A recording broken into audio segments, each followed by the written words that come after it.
ብዙ ኦቲስቲክ ህፃናት እየበዙ ነው እንዴት ነው ይሄ ነገር እየመጣ ያለው ስልካቸውን ከማይጸናቸው አካባቢ ቢያርቁ ሴቶች ሲጸንሱ የቅዱስ መጽሐፍ ቃል ለልጁ ማንበብ አለባቸው አንዲት እናት ልጅን በማይጸኗ ስትሸከም እኔ ህፃኑን ተሸከምኩት ልትል ትችላለች ግን ስህተት ነው አንዲት የጸነሰች ሴት ወይም ልትጸንስ ያሰበች ሴት ምን ማወቅ አለባት ምድር እንግዲህ የመጀመሪያው የሰው ልጆች እናት ናት ስለዚህ አንዲት የጸነሰች ሴት ይሄንን የምድር ኃይሏን ከፍ ማድረግ ይገባታል የመጀመሪያ የፍቅር ድምጽ የእናት ቃል ነው ፍቅር ማሰጠው እናት እንዴት ነው ጸንሰው ለምን ጸነሰች ድሻለ ወይም ወደሃለው ብትል ቃሉ ትርጉም የለውም ውስጡ ያለው የፍቅር ንዝረት እውነት ነው ወይ ነው የጸነሱ ሴቶች ከምን ይራቁ ሰላም እንደምን አላችሁ በባለፈው ከዶክተር ሮዳስ ጋር ባደረግነው ፖድካስት በርካታ እናቶች ስለ ልጆቻቸው ጥያቄ አንስተዋል ያንን መሰረት ማድረግ መምህር ዶክተር ሮዳስ በዛሬው ፖድካስታችን እናቶች በጸነሱ ሰዓት በማህፀን ያለውን ልጅ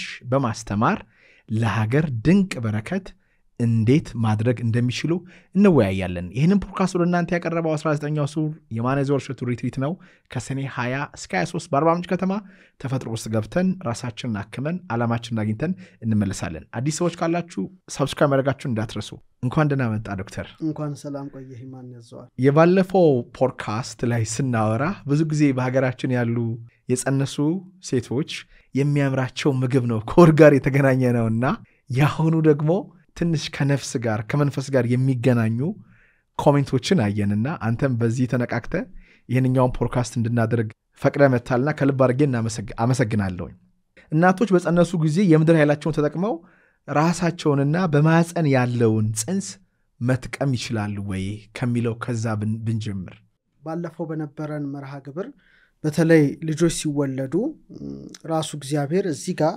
የዳይመንድ ቅርጽ ያለው አልማዛዊ ቅርጽ ያለው እና ሶስት ማዕዘን ያለው ደግሞ ከጀርባ እንደሚሰጣቸው ይህ ደግሞ እንደ በር እንደመተላለፊያ ሆኖ እንደ አንቴና ሆኖ ረቂቁን ዓለም የሚያዩበት እንደነበረ በተወሰነ መልኩ ያስረዳውትና ብዙ እናቶች ደግሞ አስተያየት ሰጡ አንተም እንዳነበብከው እኔም እንዳነበብኩት ልጆቻችን እንዴት እናሳድግ ብዙ ኦቲስቲክ ህፃናት እየበዙ ነው እንዴት ነው ይሄ ነገር እየመጣ ያለው ሚል ብዙ አይነት አስተያየቶች ነበሩ ከተወለዱ በኋላ ሳይሆን እስቲ ማህፀን ላይ ስራው ይጀመር ከሚለው ጋር ተያይዞ ዛሬ እስቲ ስለ ማህፀን አንዲት የጸነሰች ሴት ወይም ልትጸንስ ያሰበች ሴት ምን ማወቅ አለባት የሚለው ነገር ከብዙ ከጥበብ ውስጥ ገብተን እናያለን እንግዲህ ማህፀን ስናይ ግዝፈትን ከርቀት ቁሳካልን ከመንፈስ ጋራ የሚዋሃድበት ታላቅ ቦታ ነው አሪያ እግዚአብሔር ሰው የሚፈጠርበት 9 ወር ከ5 ቀን የምንቆይበት ቁሳካል ማለት እሳት ውሃ ነፋስ መሬት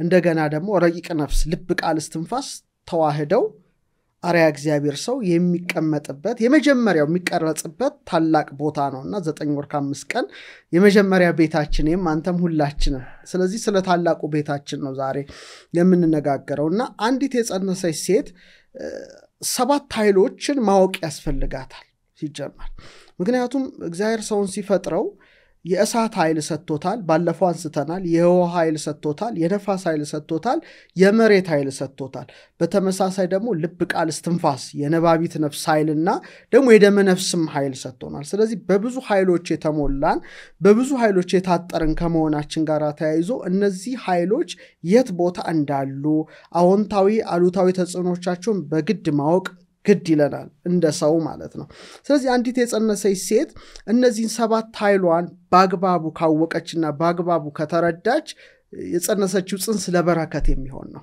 እስቲ የተወሰነ ነገሮችን ከመሬት ኃይል ጋር አነጻጽረን እንመልከት ምድር እንግዲህ የመጀመሪያው የሰው ልጆች እናት ናት ቁም ነገሩ እዚህ ላይ ነው የምድር ኃይል የመሬት ኃይል ነው ምናነሳውና አንዲት ሴት የመሬት ኃይሏን በጸነሰች ጊዜ ለማስተካከልና ከፍ ለማድረግ አልፎ ተርፎ በማህፀኗ የተሸከመችውን ታላቁን የእግዚአብሔር አርአያ የሆነውን ህፃኑን ጠብቃ በአግባቡ እንድትወልድ የመሬት ኃይሏ እንድታውቅ ነው ትልቁ ነገርና ስለዚህ መሬትን ስናስብ እናትነትን እናስባለን አወቃቀርን እናስባለን ቅርጽን ማለት ነው ግራውንዲንግን እናስባለን ምግብን እናስባለን ምድር የነዚህ ሁሉ ምንጮች ናት በተመሳሳይ መልኩ ማህፀንም ስጋዊ አካል ቢሆንም ህይወት የተተከለበትና የበቀለበት ለመሬት ብለህ ማሰብ ትችላለህ ስለዚህ የመጀመሪያው የሰው ማህፀን አዳም የተገኘባት ምድር ናት የመጀመሪያዋ ማህፀን ምድር ናት ማህፀን ዛሬም በእናቶች ውስጥ ያለ ምድር ነው ማለት ነው ስልካችሁን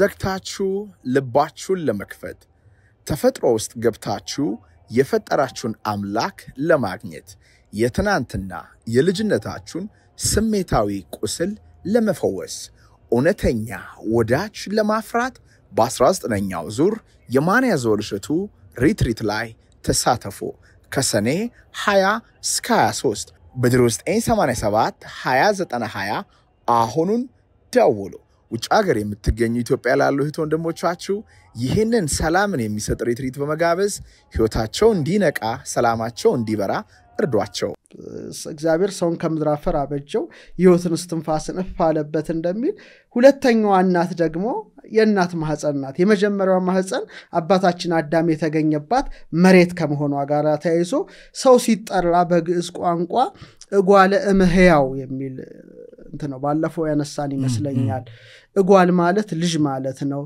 እምህያው ነው የሚነበበው ግን ብለን ስናጠብቅ እናት ማለት ነው ህያው ማለት ደግሞ ህያው ያወቃል ዘላለማው ህያው ነው እጓል የተባለ ልጅ የተባለ አዳም ነው እናት የተባለችው ደግሞ ምድር ናት ህያው ማለት እግዚአብሔር ነውና ህያው እግዚአብሔር ከፈጠራት እናት ምድር የተገኘ ነው አዳም ማለት በቃ የተፈጥሮ አጠራሩ የሰው ልጅ ይለዋል አማርኛው ግን አይገልጸው ግዕዙ ግን እጓለ እምህያው ይለዋል ህያው እግዚአብሔር ከእናት ምድር ያስገኘው ሰው ማለት ነው ስለዚህ ሁለተኛው ማህፀን የሔዋን ማህፀን ወይም የሴቶች የእናቶቻችን ማህፀን በተመሳሳይ መልኩ በተለይ ኢንዶሜትሪየም የተባለው የማህፀን ሽፋኝ ልክ እንደ ለማፈር ነው ለማፈር ለምሳሌ ዘርን ለመቀበል ሁሌ ዝግጁ ነው አይደለ ዘር ከተጣለበት ምን ይሆናል ይበቅላል ያም ደግሞ ሁሉ ጊዜ ራሱን ለዘር ያዘጋጃል ማለት ነው ልክ እንደ ለማፈር ነው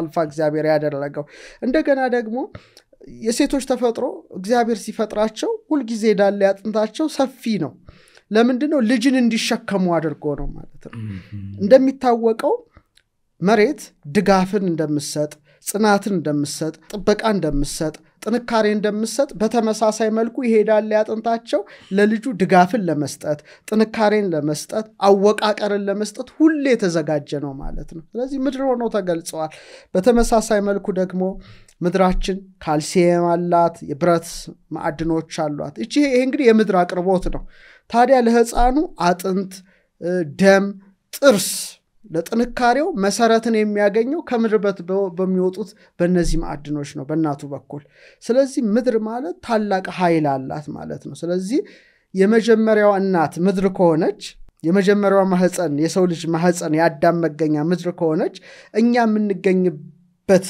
ማህፀንም ደግሞ ሁለተኛ ምድር ነው ማለት ነው ለኔም ላንተም ለሁላችንም ስለዚህ አንዲት የጸነሰች ሴት ይሄንን የምድር ኃይሏን ከፍ ማድረግ ይገባታል ቅድም እንዳልከው ሁሉ ጊዜ አንድ የጸነሰች ሴት እንዲምግብ አማረኝ ከሚለው ይሄም አንድ ሐሳብ ሆኖ ግን ወጣ ባለ መልኩ ነው ዛሬ የምናየው ምክንያቱም ትልቅ ነገር ነው ማህፀን በጣም የተቀደሰ የከበረ ቦታ ነው አሪያ እግዚአብሔር ሰው ይፈጠርበት ቦታ ነው ስለዚህ አንዲት ሴት ስትጸንስ ይህን የምድር ኃይሏን ከፍ ለማድረግ በምድር ላይ በባዶ እግር የተወሰነ ደቂቃ መጓዝ ይገባታል አንዲት ሴት እሾህ እንዳይወጋት በመጠንቀቅ በተለይ ለምንድነው ምድር ፈዋሽ የሆነ የተፈጥሮ ድግግሞሽን በተለይ ሹማን ሬዞናንስ ምታመነጭናት ይታወቃል ስለዚህ ይሄን አቅርቦት ትሰጣለች ፍሪ ኤሌክትሮን ለሰው ልጆች ትሰጣለች ስለዚህ አንዲት የጸነሰች ሴት የመጀመሪያው እናት መሬት ላይ መራመድ አለባት እሷም እናት አይደለች ስለዚህ እቺኛዋ እናት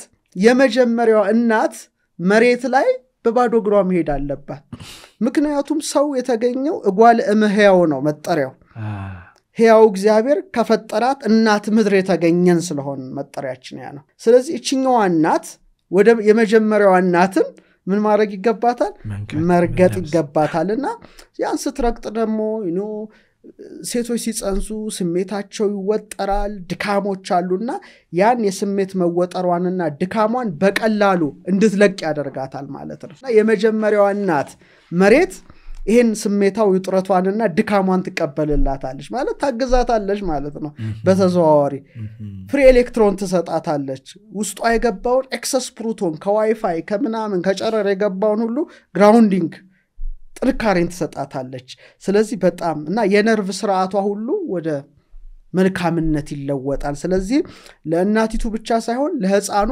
መረጋጋትንና ሰላምን ይሰጣል የት እናቱ ማህፀን ውስጥ ነው ይሄን የማታደርግ እናት የእናትነት ድርሻዋን አልተወጣችም ቢያንስ ከ10 ደቂቃ እስከ 20 ደቂቃ አፈር ላይ ሊሆን ይችላል አሸዋ ላይ ሊሆን ይችላል ድንጋይ ላይ ሊሆን ይችላል ሳር ላይ ሊሆን ይችላል ትንሽ አንዲት የጸነሰች ሴት ብትንቀሳቀስ በጣም በጣም በጣም ለሷም ጽናትን ጥብቀትን ይሰጣል የተወጠረ ስሜቷን ግራውንድ ያደርግላታል ልጁን መረጋጋትና ሰላም ይሰማዋል ይሄ እንግዲህ እግዚአብሔር የሰጠው ታላቅ የመሬት ኃይል ነው ለእያንዳንዱ በተለይ ለእናቶቻችን ስለዚህ እናት ምድር ላይ መቀመጥ ብትችል በተወሰነ ሰዓት ላይ ቁጭ ብትችል ደግሞ ጋደምስ ብትል ምክንያቱም ከመጀመሪያዋ እናት ከመሬት ኃይልን ትቀበላለች ቻርጅ ትሆናለች ማለት ነው እቺኛዋ እናት ማለት ነው የመጀመሪያው አዳም ነው አዳም የተገኘባት ምድር ናት አዳማውያን ሁላችን የምንገኘው ደግሞ በዚህ ማህፀን ውስጥ ነው ስለዚህ በጣም ወሳኝ ነውና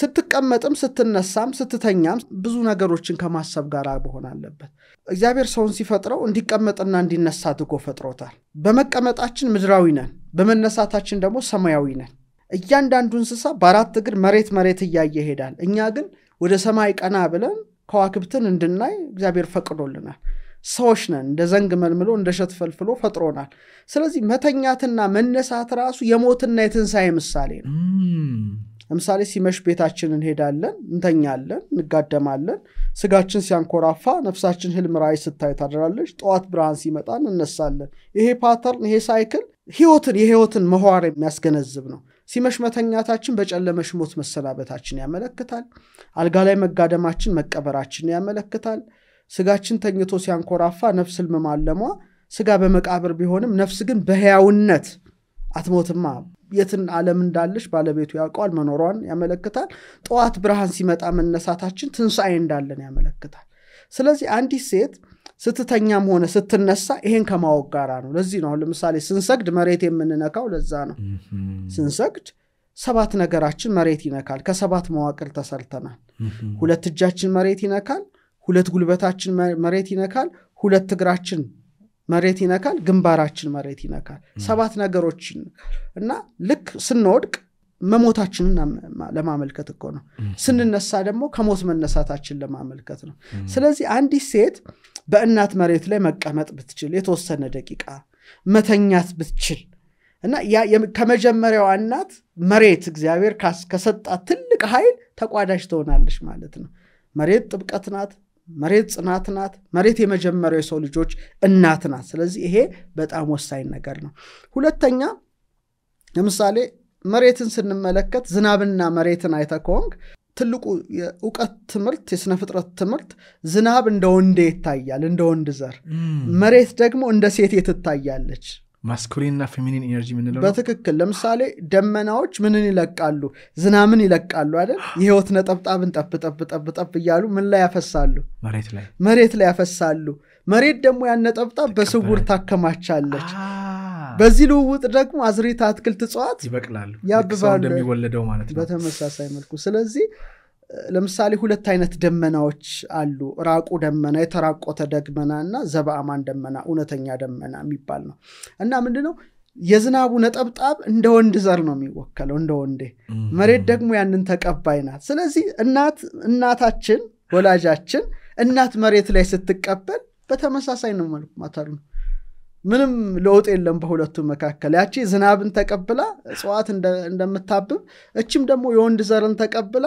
ፍሬጽንስን ምታበረክት ናት ማለት ነው ስለዚህ አንዲት እናት ይሄን ከማሰብ ጋር መሬት የተወሰነ ሰዓት ብትቀመጥ ሌላው ሶስተኛው የመሬትን ኃይል ለማግኘት ትልቁ ነገር በዛፎች አጠገብ መሆኑም ዛፎችን መጎብኘትም ሊሆን ይችላል ብዙ ማይረቡ ማይጠቅሙ በጣም አዮንሳሉ እና ዛፉን ስትነካው ነው ካንተ ወደሱ ይሄዳል ከሱ ወደ አንተ ይመጣል ካንተ የሚወጣ ኔጌቲቭ ነገር አለ ዛፉ ይወስድላል ለምሳሌ ጽዋት ኦክሲጅንን ሰጥተው ካርቦን ዳይኦክሳይድ እንደሚወስዱ ማለት ልውውጥ ማለት እኮ የመለዋወጥ ጉዳይ ነው የመለዋወጥ ጉዳይ ነው ይሄን ተመሳሳይና ለነሱ ይጠቅማቸዋል ከኛ የሚወጣው አየን እነሱም ይጠቅማኝ የኛ ልክ ካርቦን ዳይኦክሳይድ ከኛ እንደሚጠቀሙት ኦክሲጅን ከነሱ እንደምንጠቀም በትክክል እና ዛፍ ስር ደገፍ ብላ ብትቀመጥ ነው አንዳንዴ ተፈጥሮን ብታይ አርግዛው አይደል አዎ ለምሳሌ እንደ ቅዱስ ያሬድ ማለት ነው ቅዱስ ያሬድ ዛፍ ስር ተቀምጦ አይደል ትሏን ሲመለከት በተመስጦ ስትወድቅ ስትነሳ ወደ ትልቁ ዕውቀት ይሄደው ማለት ነው ለምንድን ነው የሚሆነው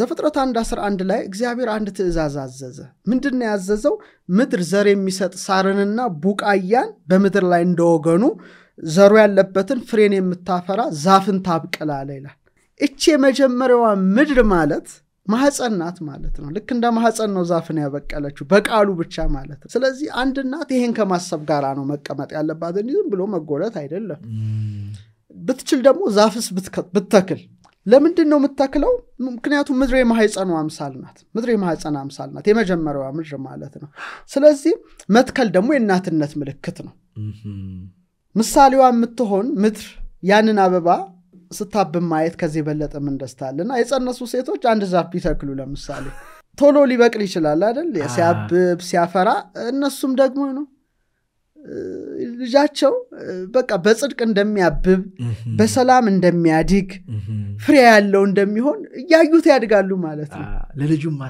ለልጁ ማስታወሻ ይሆናል ራሱ አንዲት የጸነሰች ሴት ቦታ ብታገኝና ለልጇ ደግሞ አንድ ዛፍ ብትተክል ይሄ ማለት ከእጽዋት ጋር በሚያደርጉት መስተጋብር የመሬትን ኃይል ያገኛሉ ጥያቄው የመሬትን ኃይል እንዴት ያገኙ ስለሆነ ወደዋናው እና ሌላው ደግሞ የመሬት ኃይሏ እንትን ጠንከር እንዲል ካሰበች ከመሬት በታች ያሉ ምግቦችን መመገብ ምሳሌ እንደ ስኳር ድንች ሊሆን ይችላል እንደ ካሮት ሊሆን ይችላል በተለይ ደግሞ በአንተ ሬስቶራንት ብዙ ስኳር ድንች አይቻለሁ እናመሰግናለን እና ስር መስደድን ህይወት ሰጪ ኃይልን ይሸከማሉ እነዚህ ነገሮች በተለይ የሳት ኃይል ከፈለግን ፀሐይ የሚያገኛቸው ፍሬዎች እንደምንመገብ በተመሳሳይ መልኩ የምድርን ኃይል ለማግኘት በእንደዚህ አይነት ምግቦች ብትመገብ በጣም እንትኗ የመሬት ኃይሏ በጣም ሰፊ ሆኖ ይሄዳል እና ስትመገብ ግን ዝም ብላ መመገብ የለባትም ትልቁ ጉዳይ አሁን ሴቶች ያምራቸዋል ግን አይደለም እና መጀመሪያ ማመስገን አለባት ለምሳሌ አምላክ ሆይ በመድር ላይ ስለበቀለው ምግብ አመሰግንሃለሁ ይሄ ምግብ ተመግቤው ለልጄ ሰላምን ያምጣ ብላ መልካም ነገር ለምና መብላት አለባት እንጂ አማሬም ብላ መብላት የለባትም ይሄን የምድር ኃይል በደንብ ምድር በቃ እግዚአብሔር ምሕረቱን ይሰጣል ነው ምድርም ፍሬዋን ታበቅላለች እንደሆነ ስትበላ ዝም ብላ አይደለም መብላት ያለባት ምክንያቱም ልጅ ተሸክማለች ታላቅ ልጅ ነው በዚህ አጋጣሚ መሰጣጣት ምድር ሰጪ ናት አይደል እንደዚህ መሰጥ እንደሆነች ልጁም ይሰጣታል እናትም ትሰጠዋለች ነው መሰጣጣት የጋራ ነው ለምሳሌ አንዲት እናት ልጅን በማህፀኗ ስትሸከም እኔ ሕፃኑን ተሸከምኩት ልትል ትችላለች ግን ስተት ነው ከ15 ቀን ተሸክማ ምናምን ይባላል አዎ ግን ምንድነው እሱ እንግዲህ ያው የመሬታዊ አካሉ ሲሰራ አጥንት ጅማት ጠጉር ጥፍር ወደ መሆን ሲሸጋገር ማለት ነው ከሰውነቱ ከሴሎቹ እየተቀራረፉ ይወድቃሉ ምን ላይ ነው የሚወድቁት እናትየው ማህፀን ውስጥ ነው የሚወድቁት እና የእናቱ አካል ይሆናል ስለዚህ የሚወልዱ ብዙ ሴቶች ጤነኞች ናቸው ለምንድነው ልጁ አካል ይሰጣቸዋል የራሱን አካል እነሱ ማህፀናቸውን ይሰጡታል ነው ልክ እንደ ምድር እኮ ነው ለምሳሌ በምድር ላይ ያለን አሁን መሬትን ረክጣታለን አይደል በኋላ ደግሞ እሷ ውስጥ እንገባለን አይነት ነው እና እናት በማህፀኗ ያንጽንስ ትሸከማለች ልጁ ደግሞ አካሉን ይሰጣታል ስለዚህ ሁለቱም የሚጠባበቁ ናቸው ስለዚህ አንዲት ሴት ይሄን የምድር ኃይሏን ከፍ ብታደርግ ነው ለልጇ መረጋጋትን ሰላምን ትሰጣለች እና እናቶቻችን የጸነሱ ሴቶች ይሄንን የምድር ኃይል በዚህ መልኩ ቢያገኙ የሚል ነው የመጀመሪያ ሐሳቤ እዚህ ላይ ቅድም ስታወራ ዛፉ ጋር ስትቀመጥ ዝም ብላ ቁጭ ማለት ሳይሆን እግዚአብሔር የመጀመሪያው እናታችን ወይም ማህፀናችን ምድር እንደሆነ እንደተባረከች እያሰበች ይሁን ስትበላም ሐሳቡ ነው ዋናው ነገር ማለት ነው ለምሳሌ ዛፍ ስር ተቀመጠች ዛፍ ሶስት ነገር አለው ስር አለው ግንድ አለው ቅርንጫፍ አለው ስሩ እኮ እሷ ናት ግንዱ እኮ ልጇ ነው ቅርንጫፉ እኮ የልጅ ልጆቿ ናቸው ይሄ ነው እኮ ስር ሲባል አንድ ዛፍ ስራችን ቤተሰባችን ናቸው አባታችን እናታችን ናቸው ግንዱኛ ነን በግንዱ ላይ ደግሞ ምኖች አሉ ቅርንጫፎች አሉ ሁለተኛው ደግሞ እንደው ብጨምር ከዚህ ጋር ተያይዞ አንድ ገበሬ ዘርን ይይዛል መሬት ውስጥ ይጨምራል ከዛስ ይበቅላል ከዛ ዛፉ ያድጋል ያብባል ያፈራል ይደርቃል ይቆረጣል ወይ የሚታጨዳል እንደገና በስብሶ ይበቅላል። ይሄ ምንድነው? ፓተርኑ የኛ ነው። ለምሳሌ ገበሬ ዘርን ይዞ መሬት ላይ እንደሚጥል ስንጸነስ ከአባት ዘር ወደ እናት ማህፀን ተላክን። ለዚህ ነው ምድርን አንቺ ሴት ምንላት። ዘሩን ተወሰነ ቀን መሬት ውስጥ እንደሚቆይ እኛም 9 ወር ከ5 ቀን ቆየን። ከዛ ዛፉ እንደሚበቅል ተወለድን፣ እንደሚያድግ አደግን፣ እንደሚያብብ ወጣት ሆነን፣ እንደሚያፈራ ደግሞ ልጆችን አፈራን፣ ቤት ንብረትን አፈራን፣ እንደመድረቅ አረጀን፣ እንደመቆረጥ ሞትን። ስለዚህ ይሄን ሁሉ ከማሰብ ጋር ስለዚህ አሁን ዛፍ ስር ስትቀመጥ ወይም በዛፎች ጋር ስትንሸራሸራ እንዴት እናት ይሄን ከማሰብ ጋር እሷ ስር መሆኗን ከሷ ስር ግንድ እንደሚወጣ ግንዱ ደግሞ ቅርንጫፍ ሆኖ የልጅ ልጆቿን እንደሚያስገኝ ከማሰብ ጋር እንጂ ዝም ብሎ ዛፍ ውስጥ መሄድ አይደለም። እና ልጇ ደግሞ እንደዛ እንዲያብብ ነው እንዲያብብላት እንዲያፈራ ከዛፍም ደግሞ ጠንካራ እንደ ዋርካ የሆኑ ዛፎች አሉ። እንደ ዋርካ ልጇ አረም የሆኑ ደግሞ አሉ ደግሞ ያልተፈልጉ መሬት ታበቅላለች እንቢ አትልም መቼስ። ስለዚህ ምኞቷ ያ መሆን አለባት። የምትወልደው ልጅ ጽድቅን የሚያብብ በሰላም የሚያድግ ጠንካራ ግንድ በማዕበል እንደማይናወጥ ወይም በነፋስ እንደማይገፋ ፈተናዎችን ሁሉ ተቋቁሞ የሚኖር ልጅ እንዲኖራት እግዚአብሔርን ከመለመን ጋራ ነው። ምሳር የሚሰጥ ቡቃያን ታውጣ ብሎ እንዳለ ከማህፀኗ ደግሞ ሳርን ቡቃያን ሳይሆን ትልቁን አርያውንና አምሳሉን ስለሚያወጣ ያንን ከማሰብ ጋራ አንዲት እናት ብትጓዝ አስበው ለልጇ የምትሰጠው በረከትና ሰላም። ሌላኛው እናቶች በጸነሱ ጊዜ የውሃ ኃይላቸውን ተጠቅመው የጸነሱትን ጽንስና ራሳቸውን መጥቀም ይችላሉ ወይ? አሁን ስለ ምድሩ አወራን፣ ስለ ውሃው ደግሞ እስቲ እናወራ። ለጸነሱ ሴቶች ሁለተኛው ኃይል የውሃ ኃይል ነው። ይሄ ለሰው ልጆች ሁሉ የተሰጠ ኃይል ነው። ባለፈው አይተናል። በተለይ ደግሞ ለሴቶች ውሃ እንግዲህ ያው የምህረት አምሳል ነው፣ የስሜት የኢሞሽን አምሳል ነው፣ የመንጻት አምሳል ነው፣ የሜሞሪም መያዣ ዋና ማይቀፍ ነው። ትውስታን የሚይዝ ነው። በኋላ ላይ እናያለና እኔ የሚገርመኝ መጽሐፍ ቅዱስ ሳነብ የእግዚአብሔር መንፈስ በውሃ ላይ ሰፎ ነበር የሚል ትልቅ ቃል አለ። ውሃ ማለት የመንፈስ ማደሪያ እንደሆነ እናውቃለን። በተመሳሳይ መልኩ ማህፀን ውስጥ እግዚአብሔር ትልቅ ፈሳሽን ለሴት ይሰጣል። የአሚኒዮቲክ ፈሳሽ ማለት ነው። ያ ፈሳሽ ታላቅ ፈሳሽ ነው። ለሴቶች የተሰጠ ፈሳሽ ነው። ምክንያቱም ጽንስን ስለቋጠሩ እና ህፃኑን ይከበዋል። ልክ እንደ ደስ የሚል እኮ ነው። ህፃኑን ይከበዋል፣ የሙቀት መጠኑን ይቆጣጠራል፣ እንቅስቃሴውን ይጠብቃል፣ እድገቱን ያመቻቻል። ያ የውሃ ኃይል ማለት ነው። ስለዚህ ውሃ ደግሞ እንደምታውቀው ድምፅን ሊያስተላልፍ ይችላል። በኋላ ልናየው እንችላለን። ንዝረትን ሊያስተላልፍ ይችላል፣ ስሜትን ሊያስተላልፍ ይችላል። ስለዚህ በዚህ መንገድ ህፃኑ የእናቱን ልብ ትርታ ያውቃል ማለት ነው። ስሜቷን ያውቃል፣ ድምጿን ይሰማል። በምን? በውሃው አማካይነት ማለት ነው። ስለዚህ ግንኙነቱ ይጀምራል ማለት ነው። ኢሞሽናል የሆነው ስሜታዊ መስተጋብር በጽንሱና በእናትየው መካከል በአሚኒዮቲክ ፈሳሽ አማካይነት ይዋሃዳሉ፣ ይጀመራል ማለት ነው። ፈሳሹ ደግሞ ይሄ አሚኒዮቲክ ፈሳሽ ጨረቃን ያሳያል። ጨረቃ ማዕበል እንደምታስነሳ የሴቶችን ወርሃዊ የመንስትሬሽን ሳይክልን የሚያሳይ ነገር አለ። በኋላ እንመጣበታለን። ስለዚህ አንዲት ሴት የመሬት ኃይሏን መጠቀም ካለባት የውሃ ኃይሏን እንዴት ትጠቀም? ምክንያቱም በአሚኒዮቲክ ፈሳሽ የተከበበ በዛ ሙቀት የተከበበ በዛ ፈሳሽ ውስጥ የሚዋኝ ልጅ ነው ያለው። ስለዚህ ያ ውሃ ከተሰጠው አንዲት የጸነሰች ሴት ነው ውሃ ስትጠጣ ዝም ብላ ድርግም ማድረግ አይደለም። አውቃ ትጠጣ፣ ኮንሽስ ሆና ህሊናዊ ሆና ትልቁ ኃይል እዛ ውስጥ ስላለ ነው። ብትችል ደግሞ ጠዋቷን በተባረከ ውሃ በመጠጣት መጀመር ጽንሱን ያስባርካል። በተለይ ቅዱስ ሩፋኤል ለዚህ ትልቅ የተሰጠ መልአክ ነው። ሩፋ ማለት ሐኪም ማለት ነው። ኤል ማለት እግዚአብሔር ማለት ነው። ያንዳንዱ መልአክ የተሰጠው ስልጣን አለ።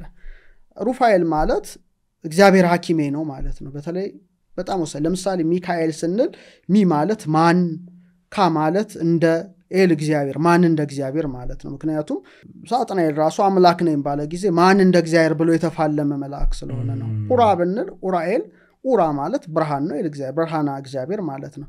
ሩፋ ካኪ ስለሆነ ቢቻሉ ቅዱስ ሩፋኤልን በመማፀን ውሃ አድርጋ እንዲህ ሴት በጠዋት ማለት ነው ከምንም ማስቀድማ እፍ ብላ ጸልያ ብትጠጣ ጽንሱን ታስባርከዋለች።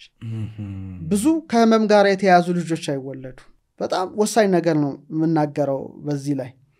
ስለዚህ ቀኗን በአንድ ብርጭቆ ውሃ በጸሎት ብትጀምር ከመጠጣቷ በፊት ደግሞ ተምኔቷን ነው ህፃኗ በአሚኒዮቲክ ፈሳሽ ተከቦ እንዳለ ሁሉ ይህ የምትጠጣው ውሃ ነው ለልጁ መረጋጋትን ደስታን እንዲሰጥ አብራ ስሜቷን ማስተላለፍ አለባት፣ ፍቅሯን ማስተላለፍ አለባት። ለምንድነው ውሃ ሜሞሪ ይዛል፣ ትውስታ ይዛል። ትልቁ ኃይሉ የውሃ ኃይል ያ ነው። ብዙ ጊዜ ደጋግመን አንስተነው ሊሆን ይችላል፣ ብዙዎችም አንስተውታል። ውሃ ላይ መልካም ቃልም ክፉ ቃልም ጽፈው ደጋግመው መደጋገም ውሃው ላይ በኋላ ክሪስታል አድርገው ፍሮዝን አድርገው ሲያወጡት መልካም ቃል የተነገረበት ውሃ ክሪስታሉ ያማረ ሆኖ ተገኝቷል። ክፉ ቃል የተነገረበት ውሃ ደግሞ የሚያስጠላ ክሪስታል ነው፣ በጣም ይቆሸሸና ፍርክስክሱም ወጥቷል። ስለዚህ ውሃ ትውስታ ይዛል ማለት ነው። ጥሩ ቃል ተናግረ ብትጠጣው ትውስታህን ይዞ ነው የሚገባው። ውሃን እስቲ ሰው ሰድቦ ይጠጣ ይሞክረውና ስልካችሁን ዘግታችሁ ልባችሁን ለመክፈት ተፈጥሮ ውስጥ ገብታችሁ የፈጠራችሁን አምላክ ለማግኘት የትናንትና የልጅነታችሁን ስሜታዊ ቁስል ለመፈወስ እውነተኛ ወዳጅ ለማፍራት በ19ኛው ዙር የማንያ ዘወልሸቱ ሪትሪት ላይ ተሳተፉ። ከሰኔ 20 እስከ 23 በ0987 2090 አሁኑን ደውሉ።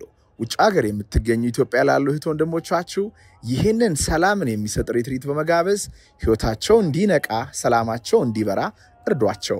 ሰድቦት ቢጠጣ ምንድነው እስቲ ምን ታመጣለህ አንተ ዋስቲ መመኝ ምናም ብሎ ደጋግሞ ቢጠጣው ራሱን ነው የሚጎዳው። ባርኮት ቢጠጣው ራሱን ነው የሚፈውሰው ነው። ስለዚህ ነው ባለፈው መርሃ ግብራችን ስናነሳ ጠበል ውጪ ቀመጥ የሚባለው ቤት ውስጥ ሆነን ምንናገረው ነገር ጠበሉ ይሰማል ነው ያረክሰዋል ነው። ስለዚህ ያድነኛል ብለህ የምትጠጣው ጠበል አንተ ሊጎዳህና ሊገልህ ይችላል። ስለዚህ ሰው ከማይደርስበት ከቤት ውጪ እንዲቀመጥ እናቶቻችን አባቶቻችን ያደርጉ ነበር። አሁን ነይሞቶ ነው ያረጋገጡት ይሄ እናቶቻችን የሚያውቁት ነው። ስለዚህ ከያንዳንዷ ስትጎነጭ የመረጋጋትን መልእክት ለልጇ ብትልክ ምን አለበት?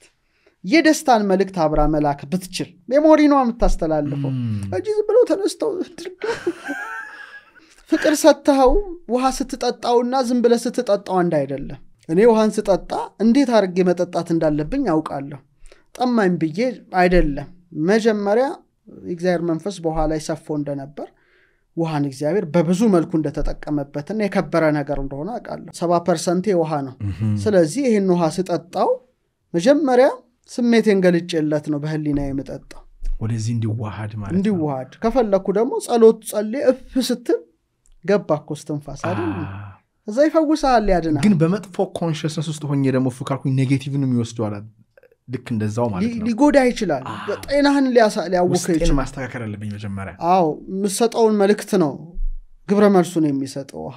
ሌላው ቅድም እንዳልነው ውሃ ስናነሳ ውሃ የድምጽ ንዝረት ይይዛል። በጣም የሚታወቅ ነው ቫይብሬሽኑን ማለት ነው። አዎ ስለዚህ በመልካም ድምጽና በዜማ ማህፀኗን መክበብ ብትችል ከውሃ ጋር ተያይዞ ለምንድን ነው ይሄን ያልኩት? ምክንያቱም ከአየር ይልቅ ድምጽ በውሃ ውስጥ ፈጥኖ የመሄድ አቅም አለው ነው። ለዛ እኮ ነው እፍስ እንለው ምናም ይዘው አፋኪም ይልቅ ውሃ ውስጥ በፍጥነት የመጓዝና በጥልቀት የመጓዝ ትልቅ ኃይል አለው። ስለዚህ የአሚኒዮቲክ ፈሳሽ ድምጿን ዜማዋን እስትንፋሷን በቀጥታ ወደ ልጇ ይልካል ይፈሳሽ። ስለዚህ ልጇ ደግሞ በ20 ሳምንት በተጸነሰ የእናቱን ድምጽ ይሰማል። ለዚህ ደግሞ ዋናው ጉዳይ አሁንም ውሃው ነው አሚኒዮቲክ ፈሳሹ ነው።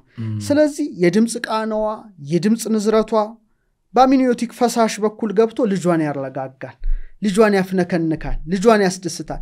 በተመሳሳይ መልኩ ደግሞ ልጇን ያስቆጣል አሉታዊ ከሆነ ማለት ነው። አሉታዊ ከሆነ ስለዚህ ለእናቶች ልንመክር የምንችለው በዚህ አጋጣሚ ከውሃ ጋር የተያያዘ ስለሆነ ረጋ ያለ መዝሙር ለልጆቻቸው መዘመር ማህፀን ውስጥ ላሉት በጣም የሚያስደስቱ ግዕዝ መዝሙር ሊሆን ይችላል ነው በጣም ብቻ መንፈሳዊ መዝሙሮችን ለልጆቻቸው መዘመር ቢችሉ።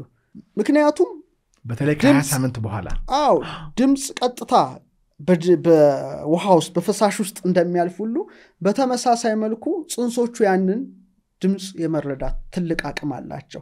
ምክንያቱም ጆሮ ባይፈጠር እንኳን በእንደዚህ ደረጃ ነፍስ አዋቂ ናታ አሁን ስጋ እኮ አጥንት ጅማሴ ነፍስ ልብ ቃል እስትንፋስ ያላት ናት በንዝረት ቆታቋለች በንዝረት ትረዳዋለች የማጸን የሰላምታሽን ቃል በሰማ ጊዜ ድምጹ ጽንሶ በማጸን ይዘለለ እንዳልከው ሴቶች ሲጸንሱ እንደውም እንደ አይነት የቅዱስ መጽሐፍ ቃል ለልጁ ማንበብ አለባቸው ለምሳሌ ኤርሚያስን ከናት ማህፀን ለየው የሚለው ዳዊት ደግሞ ከናት ይሆድ ጀምሮ አንተ አምላኬ ነህ የሚለውን እነሆ የሰላምታሽ ድምጽ በጆሮ የመጣ ጊዜ ጽንሱ በደስታ ዘለለ የሚለው እናት ለልጇ በመዝሙር ብትፈልግ ጮክ ብላ ብትፈልግ ማስተላለፍ መቻል አለባት እንጂ ምግብ ፍለጋ ወዲያ ወዲህ ማለት ቤት ውስጥ ያለው ንትርክ ግጭት ምናምን ፖለቲካ ኒውስ ኬት ነው ሞልደው ምናምን በቃ ይሄ እሱ በጣም ጥሩ ያልሆነ ነው እና እንደውም አንድ አስተዋውሳለሁ አንድ ፊቶሎጂስት በጣም ትልቅ ሳይንቲስት ነው ጀርመን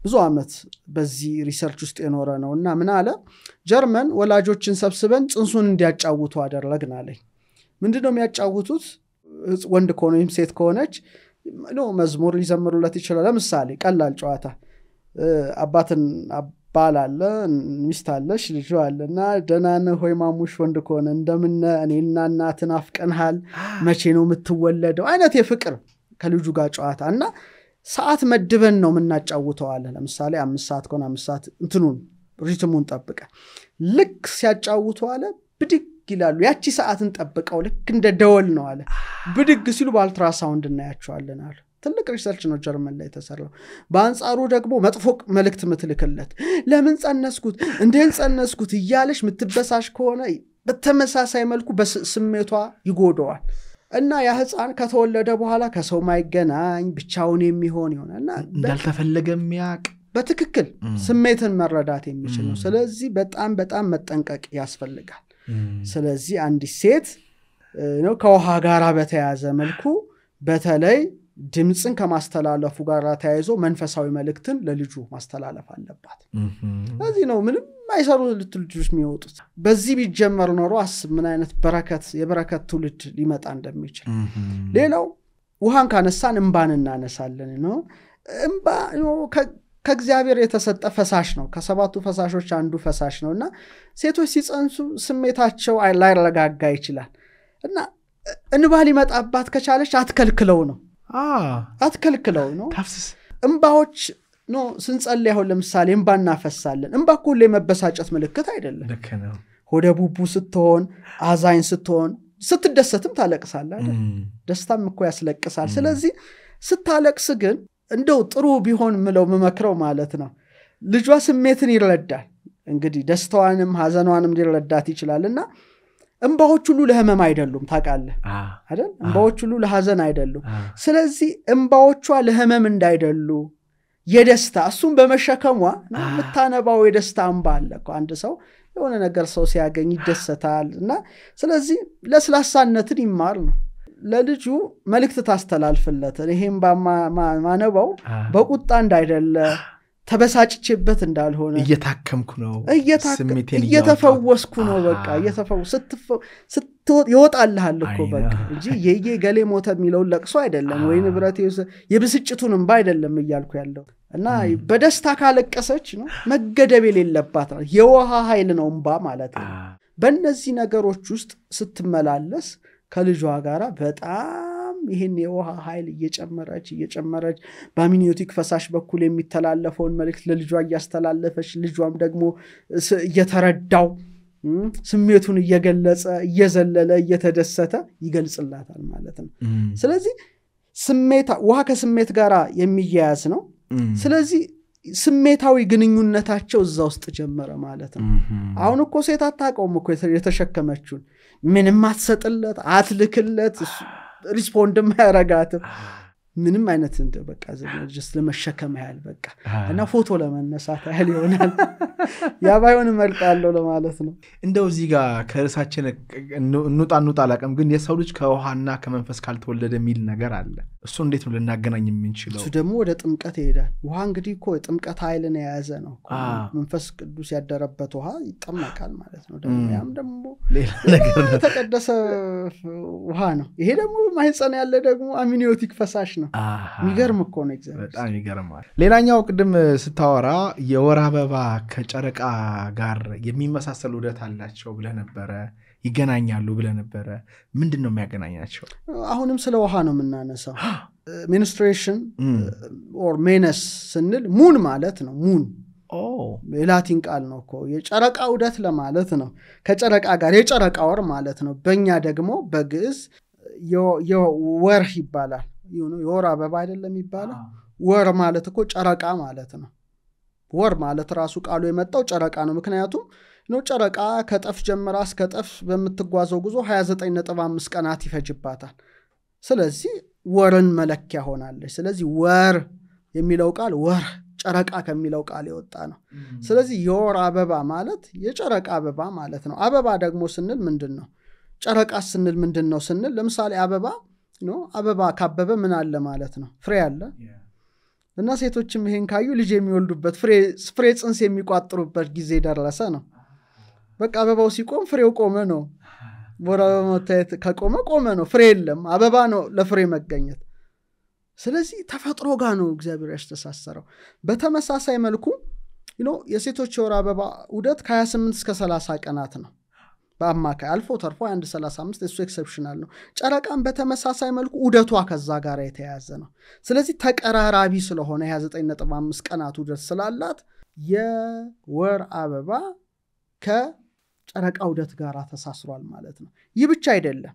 የሴቶች ጨረቃ ከማዕበል ጋር ግንኙነት ከፈሳሽ ጋር እንዳላት እናውቃለን። ምክንያቱም በሎ ኦፍ ግራቪቲ ኒውተን ያለውና ሁሉም ቁስ አካላት ይሳሳባሉ ነው አይደል? ጨረቃ መሬትን ትስባለች፣ መሬት ጨረቃን ትስባለች። ሰው ጨረቃ መሬትን ስትስብ ታይድ ይነሳል፣ ማዕበል ይነሳል። ይሄ ሁሉ የምናውቀው ነው፣ በተለይ ሙሉ ጨረቃ ሲሆን። አሁን ወደ ሴቶች ስንመጣ ግን እንዴት አድርጎ አምላክ እንዳጣመራቸው ከተፈጥሮ ጋር እንዳሰናሰላቸው የምታየው የሴቶች የወር አበባ 4 ሳይክል አለው፣ 4 ውደት አለው። ሚኒስትሪያል ፌዝ አለው፣ ፌሊኩላር የሆነ ገጽ አለው፣ ኦቪዩሌሽን አለው፣ ሉቴል የሚባል ገጽ አለው። በተመሳሳይ መልኩ ጨረቃም 4 ውደቶች አሏት። ጠፍ ጨረቃ ወይም ኒው ሙን የምንለው አለ፣ መንፈቀ ወር የምንለው ግማሽ ጨረቃ አለ፣ ምልአተ ወር ሙሉ ጨረቃውን ፉል ሙን አለ፣ እጸጸ ወር ላስት ኳርተር እየጎደለች የምትሄድበት ሰሌዳ አለው። ግን የሚገርመው 4ቱም ውደቶች 4ቱም የጨረቃ ገጾችና የሴቶች የወር አበባ ውደት ተመሳሳይ ነው፣ በቀንም በሁሉም ነገር። ለምሳሌ እስቲ የሚኒስትሪያል ውደትና የጨረቃን የመጀመሪያ ልደት እንመልከት። በመጀመሪያው የሚኒስትሪያል የሴቶች የወር አበባ ጅማሮ በአማካይ ከ3 ቀን እስከ 7 ቀን ወራዊ ደም ፍሳሽ መውጣት ይጀምራል። ለምሳሌ መስከረም 1 ብለን ብናስብ መስከረም 3 እስከ 7 መውጣት ይጀምራል። በተመሳሳይ መልኩ ጨረቃ ኒው ሙን ከሆነች ጠፍ ከሆነች ብላሽ ከሆነች በኋላ አትታይም። ያን ጊዜ ልክ ከ4 ቀን በኋላ ብርሃን ያረፈበት አካሏ በማጭድ ቅርጽ እናየዋለን። በጣም የሚገርመው ይሄ ነው። በምዕራብ አድማስ ሆና ማጭድ ቅርጽ ሰጣ እና ጨረቃ ተወለደች እንላለን። ይሄም በተመሳሳይ መልኩ በ4ኛው ቀን የሚሆን ነው በጨረቃ። የሴቶችን በተመሳሳይ መልኩ ከ4ኛው ቀን እስከ 7ኛው ቀን ያለ ጉዳይ ነው። ሁለተኛው የሴቶች ፎሎኪዩላር ሳይክል ነው። ፎሎኪዩላር ሳይክል እንግዲህ ከ1 ሳምንት በኋላ የወር አበባ ውደት ጊዜ በተለይ በሴቶች የመራቢያ ህዋስ ላይ እንቁላል የሚያድግበት መጠኑ የሚጨምርበት ደረጃ ነው።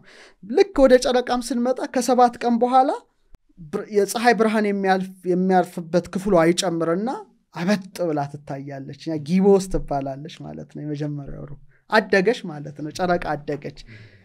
በጣም የሚገርመው የኦቪዩሌሽንና ሙሉ ጨረቃ ንጽጽር ነው። ሴቶች በወር አበባ ውደት ልክ 14ኛው ቀን ላይ በጣም የሚገርመው 14ኛው ቀን ላይ ሴቶች እንቁላል ይወርዳል። የወንድ ዘር ካገኙ ጽንስ መቋጠር ይችላሉ። ልክ 14ኛው ቀን ማለት ነው በሬዳቸውን ባዩ።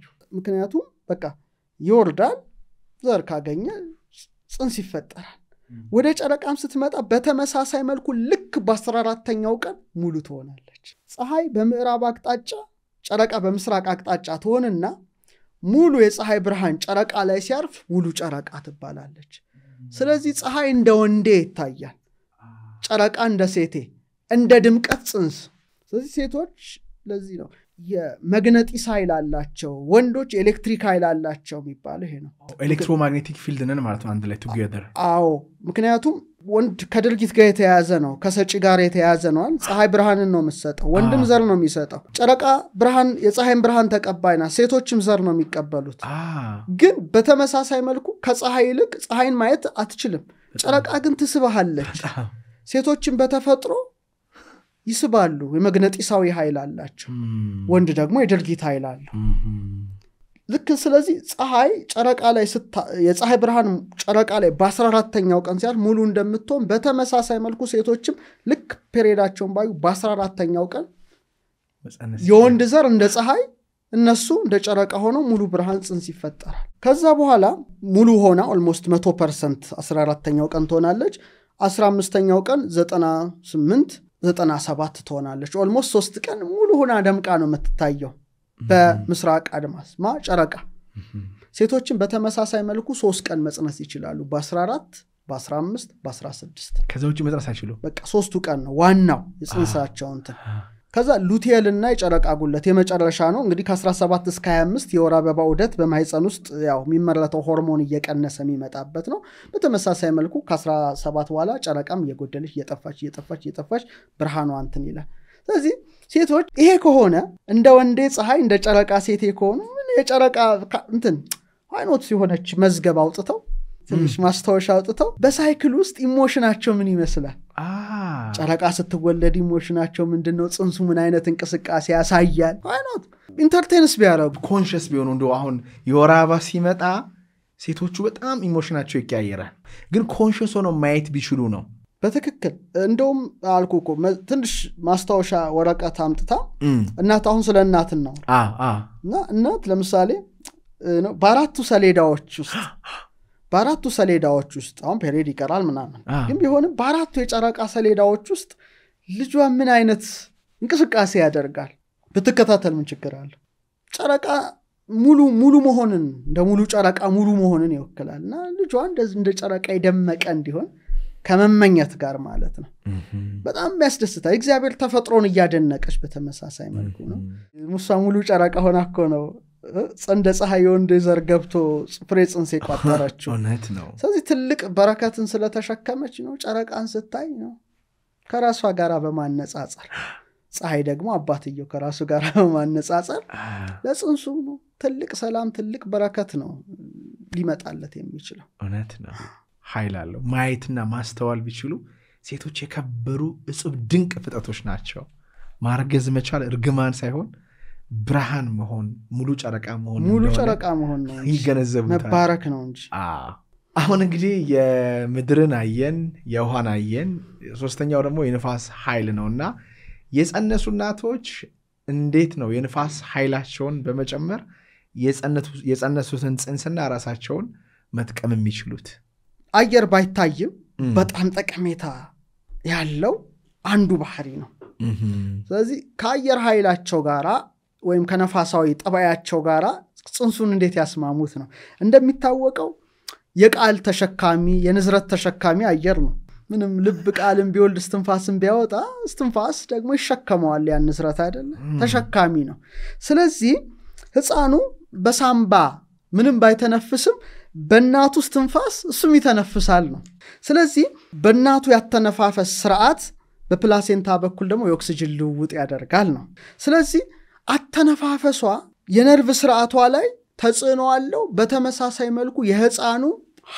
የኃይል መስክ ላይም ተጽዕኖ አለው ባለፈው አይተናል ፊልዱ ላይ ተጽዕኖ አለው በብዙ ኃይል የተከበብነን ባለፈው አይተናል እስከ 3 ሜትር ሚረዝም ብርሃን ነው የከበበን ባዮማግኔቲክ ፊልዳችን እዛ ድረስ የተዘረጋ ነው ስለዚህ እስትንፋሷ ለምሳሌ ከጸሎት ጋር ቢዋሃድ ከበጎ ቃላት ጋራ ቢዋሃድ በቀጥታ ለጽንሱ የሚደርሰው መልእክት አለ ማለት ነው ምክንያቱም እስትንፋስ ትልቅ አይደል እግዚአብሔር ሰውን ከምድር አፈር አበጀው ህይወትን እስትንፋስ ባፍንጫው ፋለበት ይላል ስለዚህ ያ እስትንፋስ የተቀበለ እኮ ነው ህፃን በማህፀን ያለው ግን የሚተነፍሰው በእናቱ እስትንፋስ ነው ያን እስትንፋስ የሚያገኘው ተወልዶ አየር ገብቶ አልቅሶ ምናምን እስከሚወጣ ድረስ ማለት ነው ስለዚህ እናትየው ነው የተረጋጋ እስትንፋስን መተንፈስ ብትችል ባለፈው አይተናል የስትንፋስ ኃይላችን አልተጠቀምንም እንደ ሀገርም እንደ ግለሰብም ምናልባት በገዳም ያሉ ሰዎች ሊጠቀሙ ይችላሉ እንጂ የህይወት ስትንፋስን መለኮታዊ ስትንፋስን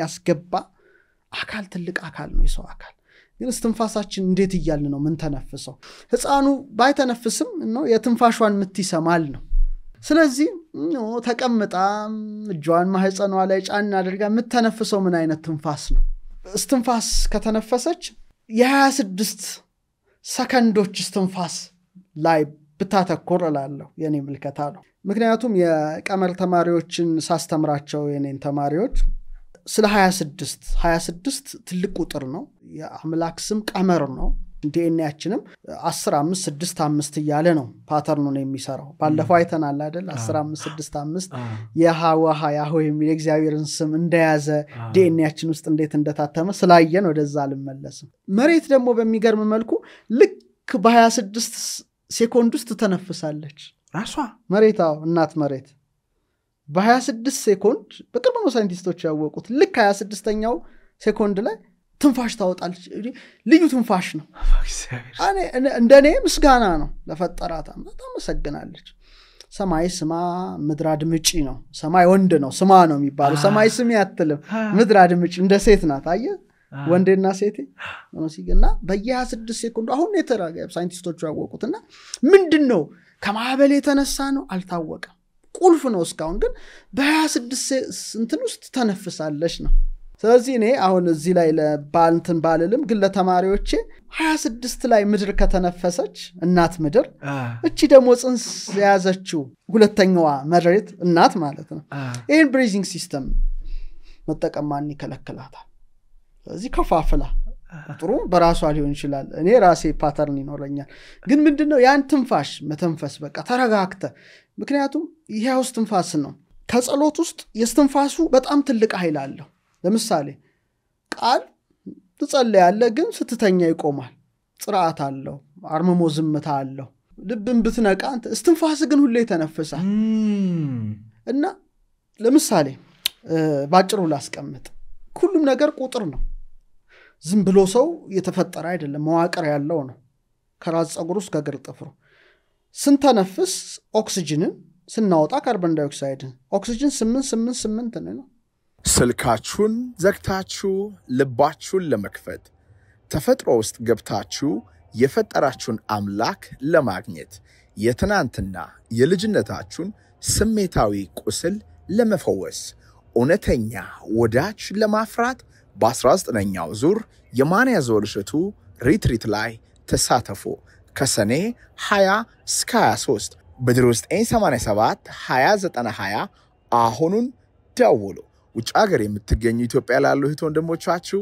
ይሄንን ሰላምን የሚሰጥ ሪትሪት በመጋበዝ ህይወታቸው እንዲነቃ ሰላማቸው እንዲበራ እርዷቸው ያምላክ ቀመር ነው 6 ኒውትሮን 6 ኤሌክትሮን 6 ፕሮቶን የሆነውን ካርቦን ዳይኦክሳይድን እናወጣለን ሶ እኔ ስተነፍስ እንዴት እንደማስገባ እንዴት እንደሚይዝ እንዴት እንደማወጣ ሰውነቴ ቢጎዳ በስትንፋሴ ብቻ እንዴት ማከም እንደምችል አውቀዋለሁ ነው እንጂ ዝም ብሎ ውሃም ሲጠጡ ድርግም ሲበሉም ዝም ብሎ ያለ ጸሎት አይደለም ሰው ነኝ እንስሳትም ባላቸው አቅም አመስግነው ያመሰግኑ ይችላሉ የሚታወቅ ነው ስለዚህ ነው እግዚአብሔር መንፈስ የገባበት አፍንጫ ስለሆነ በስትንፋሷ በኩል የተቀደሰ ስትንፋስን ይሄን ስትንፋስ እግዚአብሔር ሰጥቷታል ደግሞ ለልጇ ደግሞ እንዲተነፍስ ታደርጉ ነፍስ ጥሯል ሁለት ነፍስ እኮ ነው የተሸካ አንድ እሷ ነፍስ ሁለት የልጁ ስለዚህ ያንን እያሰበች ነው መተንፈስ ያለባት ስለዚህ ንጹህ አየር አዲስ ህይወትን ያመለክታል ግልጽ መሆንን ያመለክታል ስለዚህ ጠዋት ላይ መስኮቷን ስትከፍት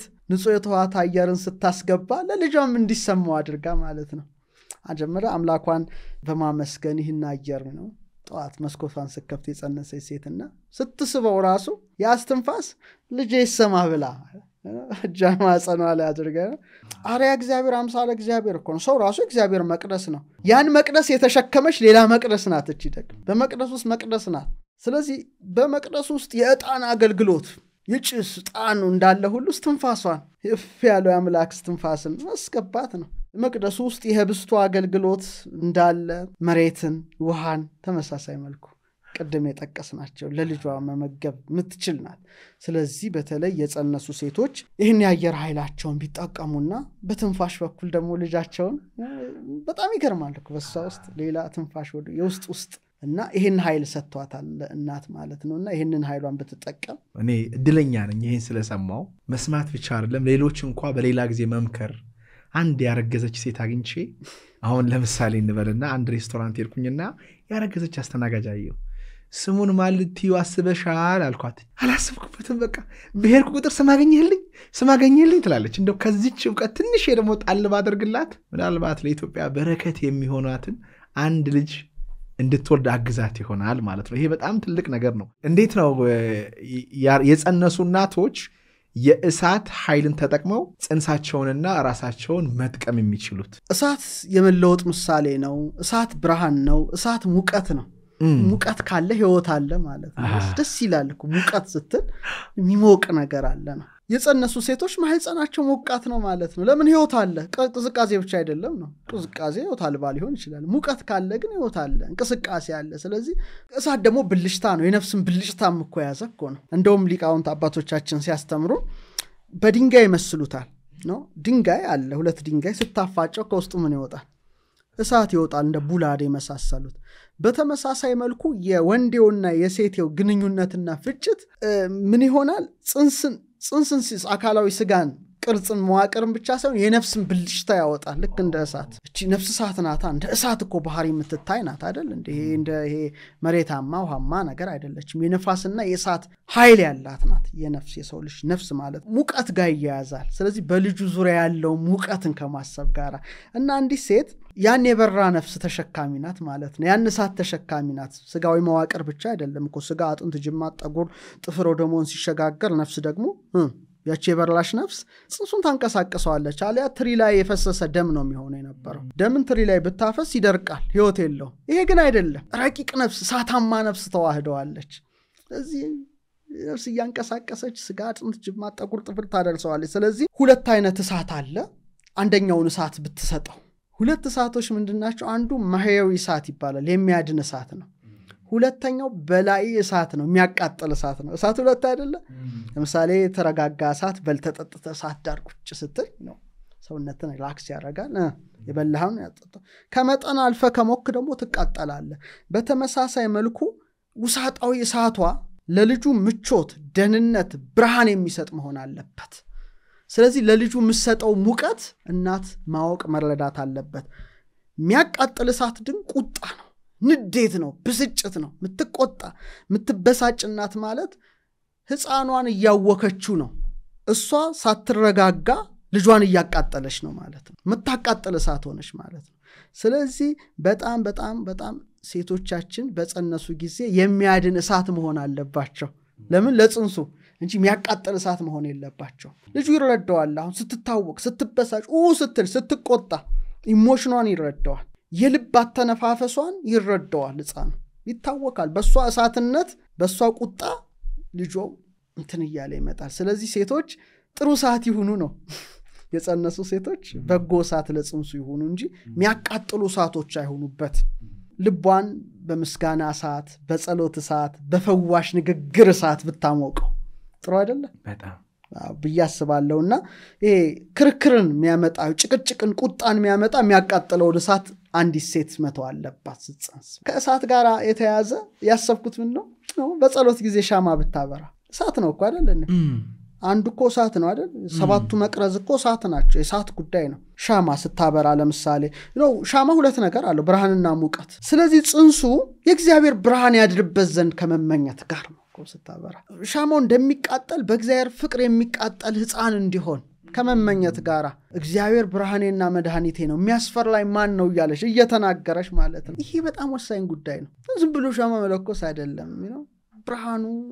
ብርሃን እኮ ነው የተሸከመችው ነፍስ፣ ብርሃን ናት። የእግዚአብሔር ሙቀት እንዲያድርበት፣ ሙቀት ጸጋው እንዲያርፍበት ከመመኘት ጋር ለልጇ እግዚአብሔር ብርሃኔና መድኃኒቴ ነው እያለሽ ብርሃንነቱን እየመሰከረሽ ማብራት ብትችል ይሄ አንድ ትልቅ የእሳት ኃይሏን ከፍ የምታደርግ ሴት ትሆናለች። ሌላው ፍቅር እሳት ነው አይደል? ከፍተኛ እሳት ነው አይደል? ፍቅር ሻቃጠለኝ ካለ ፍቅር እንደ እሳት ያቃጥላል ማለት ነው። ስለዚህ ማህፀንን ያሞቃል። አንዲት ሴት እናት የጸነሰች እናት ልክ እንደ እሳት አድርጋ ፍቅሯን ለልጇ መግለጽ አለባት ነው። ይሄ ወሳኝ ለእናቶቻችን መልእክት ላስተላልፍ። በጣም የተወደድክ ነህ ማለቱ አለባት። ልጄ ታዲያ ፍቅሯን እንደ እሳት መግለጽ አለባት።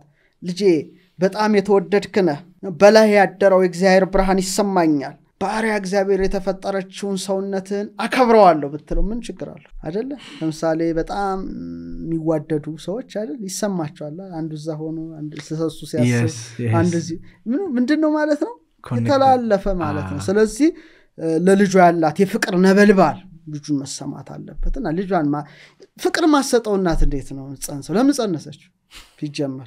ስለዚህ እንደውም ሰሎሞን እንዲህ ይላል፣ በጣም መወደው ጥቅስ ነው። መኃልየ 8:6 ላይ ፍቅር እንደ ሞት የበረታሽ ናት፣ ፍንጣሪዋ እንደ እሳት ፍንጣሪ እንደ እግዚአብሔር ነበልባል ነው፣ ብዙ ውሃ ፍቅርን ያጠፋት ዘንድ አይችልም ይላል። የፍቅርን ኃያልነት እንደ እሳት ነው የሚመስለው። ስለዚህ ሚነድ ለልጇ ሚነደውን ፍቅሯን መግለጽ አለባት። እሷ ብቻ ሳትሆን አባትን በተመሳሳይ መልኩ የፍቅር ነበልባል ልጁን ምን ያደርገዋል? ያጥረዋል። ደግሞ እግዚአብሔር ነው፣ እግዚአብሔር ነበልባል ነው፣ ማህያዊ እሳት ነውና ስሙን መጥራት ነው። በጣም ደጋግማ ሪሳይት ማድረግ በጣም ወደው ነው። ሪሳይት ማድረግ ያን ነበልባል መዝሙረ ዳዊትን መደጋገም እሳት ነው። ያን እሳት ሰማያዊ እሳት ለልጁ ማጋራት ማለት ነው። የሚያሞቁ ምግቦችን መመገብ ደግሞ የፀሐይ ብርሃን አብዛኛው ጊዜ የሚያርፍባቸው የበሰሉ የተጠበሱ ነገሮችን መመገብ ራሱ አንድ የእሳት ኃይልን አብዞርቭ ማድረግ ነው እና ቅመም የበዛበትን ምግብ ማስወገድ። መጨረሻ ምለው የእሳት ኃይል ለመጠቀም ፀሐይ መሞቅ እየጠበቅኩ ነበር አይደል? ፀሐይ መሞቅ በጣም ወሳኝ ነውና ዘይቤዋ ይስተካከል። አንዲት ሴት ጸንሳና ከብድ ቢሞሽን አይከብዳላ ጠዋት ትንሽ 5 ደቂቃ ፀሐይን ሞቅ አድርጋ ፀሐይ ደግሞ ብዙ ምሳሌ ያለው መንፈሳዊ ምሳሌ ሰውን ነው መስመስለው። ፀሐይ በምስራቅ እንደምትወጣ መወለድ፣ በጠፈር ላይ እንደምትቆይ መኖር፣ ሰማይ ላይ እንደማብራት ማጌጥ፣ እንደመጥለቅ መሞት፣ እንደገና እንደመውጣት መነሳት ያን ነው የተሸከመችውና ያን ከማሰብ ጋራ ይሄን ኃይል አንዲት እናት ብትጠቀም እሷም ጽንሷም ናቸው። የእናቱን የልብ ምት ድምጽና እስትንፋስ እንዴት ነው የሚሰማው? እሺ ጥያቄውን በጥያቄ ልጠይቅህና መጀመሪያ የሰማኸው ዜማ ምንድነው? መጀመሪያ የሰማሁት ዜማ የእናቴ ልብ ምት ነው። ድም የሚለውን የሰማው ሪትሙን ያን ያንቀላፍቼ ነበር። የነቃው ሰው ቢሆን ኖሮ አጻን ውስጥ መጀመሪያ የሰው ልጅ የሚሰማው የእናቱን ድም የሚለው የልብ ምቷን ነው። ስለዚህ በተለይ ደግሞ ከተጸነሰ ከ5 እስከ 6 ሳምንታት በደንብ የእናቱን የልብ ምት የሚያደምጥበት ይሆናልና መጀመሪያ እንደ ንዝረት ነው፣ ቀጥሎ እንደ ድምጽ ነው የሚሰማው። ይሄ በጣም የሚያስደስት ነው። ስለዚህ ለርሱ የመጀመሪያ የፍቅር ምት ነው። የመጀመሪያ ተጠብቅ ያለ የመጠበቁ ማስረጃ የእናቱ ልብ መምታት። እሱም በህይወት ነው። እሷ ልቧ ቢያቆም እሱም ያቆማል። ስለዚህ ሴፍቲው ነው የመጠበቁ ምሳሌ ነው። የእናትየው ልብ ይዛው ደም ብቻ አይደለም የሚያሰራጨው ፍቅርን ሰላምንም ጭምር ነው ለልጁ የሚያስተላልፈው። ለዚህ ነው ደጋግመን ባለፈው ያነሳ ነው ህፃናት ነጭ ወረቀቶች አይደሉም ያልነው። ለዛ ነው ነጭ እኮ ቀለም የሌለው ባዶ ማለት ነው አይደሉም። እስቲ ቆይ ልብ ይቋረጣል አይቋረጥም? ጽራአት ወይም መቆም የሌለበት ነው። ጅም አይልም ከቶ ያቆም። ስለዚህ ድቡ ስትል የፍቅር ከበሮ ሪትሙን ጠብቆ ለልጁ ነው የሚሰማው እና የፍቅር ምት ይመስለኛል እኔ ሳስበው እንደ ጽንስ ህይወት ስለሆነ ድም የሚለው ግን የፍቅር ነው። እናት ለልጇ የምትሰጠው የፍቅር ከበሮ እለዋለሁና ቃላት አያወጣም ግን ይናገራል። ደሞ የሚናገረው ያልተበረዘ ፍቅር ነው አይደል? ግብዝነት የሌለው አንኮንዲሽናል የሆነ ነው። ቅድመ ሁኔታ ምናምን የሌለው አሁን እናት ልጇ የምትወደው ምንድነው? አንኮንዲሽናሊ በቃ እንደዛ አይነት ነው። ያን የፍቅር ምትና እናትየው የሚሰማትን በልቧ ልጁ የሚሰማዋል። ለልጁ ረፍት ይሰጠዋል፣ ደህንነት ይሰጠዋል፣ ሰላም ይሰጠዋል። ማህፀን ውስጥ ነው መረጋጋት ነውና የፍቅር ድምጿ ነው። እንደውም እኔ በምንድነው ያየሁት? በፍቅር ጅማት የተሳሰረ ከበሮ አይደል? ጅማቱ ፍቅሯን አድርገን ብናስበው ድም የሚለው ደግሞ ልጁ የከበሮ ምት ነው። ልጁን ያስደስታል ማለት ነው፣ ያስደስታል። ስለዚህ በጣም እዚህ ጋር አንድ ነገር ልናገር። ከበሮ ስትረጋጋ ልጁም ይረጋጋል። ስትበራ ከበሮ ይፈጥናል። ስትተኛም ያለ ማቋረጥ ይመታል። ስለዚህ የእናት ስልተምት የከበሮ ስልተምቶቹን እናንሳቸው። ለምሳሌ ዝግ ያለ የተረጋጋ እናት ከሆነች የሆነ እናቶች የሚረጋጉበታል ዝግ የተረጋጋ ምት ልባሁ ለምሳሌ ሲደነግጥ ሰውነት ይታወካል አሁን ለልጁ የሚያስተላልፈውን መልእክት ነው ዝግ ያለ የተረጋጋ ምት ከሆነ ምን ይሰማዋል ልጄ ደህና ነህ እኔ ካንተ ጋር ነኝ አይነት ነውና ልጁ ጸጥብሎ ማህፀን ውስጥ ተረጋግቶ እንትን ይላል የሷ የልብ ትርታ እሱ ነው የሚሰማው ማለት ነው የፍቅር ከበሯ ደግሞ አንዲት ሴት ለምሳሌ ጸልያ ማጅን ጸሎት ቤት ስትወጣ ምን ይሰማሃል አንተ ሰላም አይደል መጀመሪያ ከጸሎት ቤት ስትወጣ እና ጸሎት አርጋ ከጸሎት ቤቷ ምትወጣ እናት ያላት የልብ ምት ይለያያል ሁላችንም ልብ ምታችን ይለያያል እንትኑ ማግኔቲክ እንትን ባዮፊልዱም ይለያያል ስትሮንግ ነው ካይምሮ ይልቅ ይበልጣል ይሄ አውራው ከብርሃኑ እና ሰላም እዚህ ያለ አይነት ስሜት ነው ለልጁ የሚያስተላልፈው ሰላም የሰላም ምት አንተ አሁን ፍቅር ሰላም የሚባሉ ምግቦች አሉ አይደል ጁሶች አሉኝ ስትዘምርለት ደግሞ ለምሳሌ ልጄ ደህና ነህ ሆይ ወድሃለሁ ወይ መንፈሳዊ ነገር ስትዘምርለት ደግሞ በዙሪያ ፍቅር አለ ነው የሚሰማው የፍቅር ሪትም ማህፀኗን ይናክታ አስተንፋሷን ያ ቅድም ያልኩን አስተንፋስ ስታስገባ ደህንነት ነው ደህናነ ልጅ አይነት ነው የሚሰማው ነውና የሕፃኑ በአጠቃላይ መሰረታዊ ስሜትነቱ የሚገነባው በእናቱ የልብ ምት ላይ ነው ስለዚህ የልቧን ምት እንደ ስጦታ ተስጠው ነው ብትለውስ ምን ችግር አለ የተወደድክ ልጄ ልቤን ስማኝ የልቤ ምት የፍቅር ከበሮ ላንተ ይሁን በእያንዳንዱ የልብ ትርታ ይልክ ወድሃለሁ ማንን ገደለ ማንንም እዛ አይነት ማትልናት እንዴት ነው ተወልደው ይችላል የመጀመሪያው እንደው የልብ ፍቅራቸው በዚህ ቢጀምር ልብን ስናነሳ ወደ ቃል ስንመጣ የመጀመሪያ የፍቅር ድምጽ የእናት ቃል ነው አሁንም ቢሆን ተወልዶ ቋንቋ ከመማሩ በፊት የልጁ ነፍስ ፍቅርን ህይወትን የሚናገር የእናቱን ድምጽ ነው የሚያደምጸው ስለዚህ ድምጽ ሕፃኑ ጋር መድረስ የሚጀምረው ሞስ ከርግዝና ወደ 18 እስከ 20 ሳምንታት ነው ድምጽን ይሰማል በተለይ የእናቱን ድምጽ ለይቶ ይሰማል ስለዚህ ሲወለድ እንግዳ አይደለም እናቱን ከአይኑ ጋር ሲንክሮናይዝ ያደርጋል ይላሉ ሳይንቲስቶች እንደተወለደ እናቱን የሚያውቀው ድምጿን ስለሚያውቅ በአይናይና ሲንክሮናይዝ ያደርጋል በደንብ ያቃታል አባትን ቀጥሎ ይለየዋል ስለዚህ የመጀመሪያው ዜማ የእናትየው ድምጽ ነው ለልጅ የመጀመሪያው ፍቅር ግጥም በለው አይዱን ነው ስለዚህ የእናቱ ድምጽ ሁሉ ጊዜ የነርቭን ስርዓት ያረጋጋዋል ደስተኛ ያደርገዋል ፍቅርን ሰላምን ይሰጠዋል ነው የሰላምታሽ ድምጽ በጆሮዬ በመጣ ጊዜ ጽንሱ በደስታ ዘለለ ነው ስለዚህ ሴቶች ቃል ከተጠቀሙ የፍቅር ቃል ቢጠቀሙ እንደመቤታችን ያለ አዎ ምንድነው መሰለ ቃሉ እኮ አይደለም ቃሉ ብቻ ሳይሆን ቃሉን ስታስተላልፍ ያለው የፍቅር ንዝረት ነው ኃይሉ ስቴት ኦፍ ኮንሽስነስ ማለት እንችላለን አንተ ውሸትን እወድሻለሁ ወይም እወድሃለሁ ብትል ቃሉ እኮ ትርጉም የለውም ውስጡ ያለው የፍቅር ንዝረት እውነት ነው ወይ ነው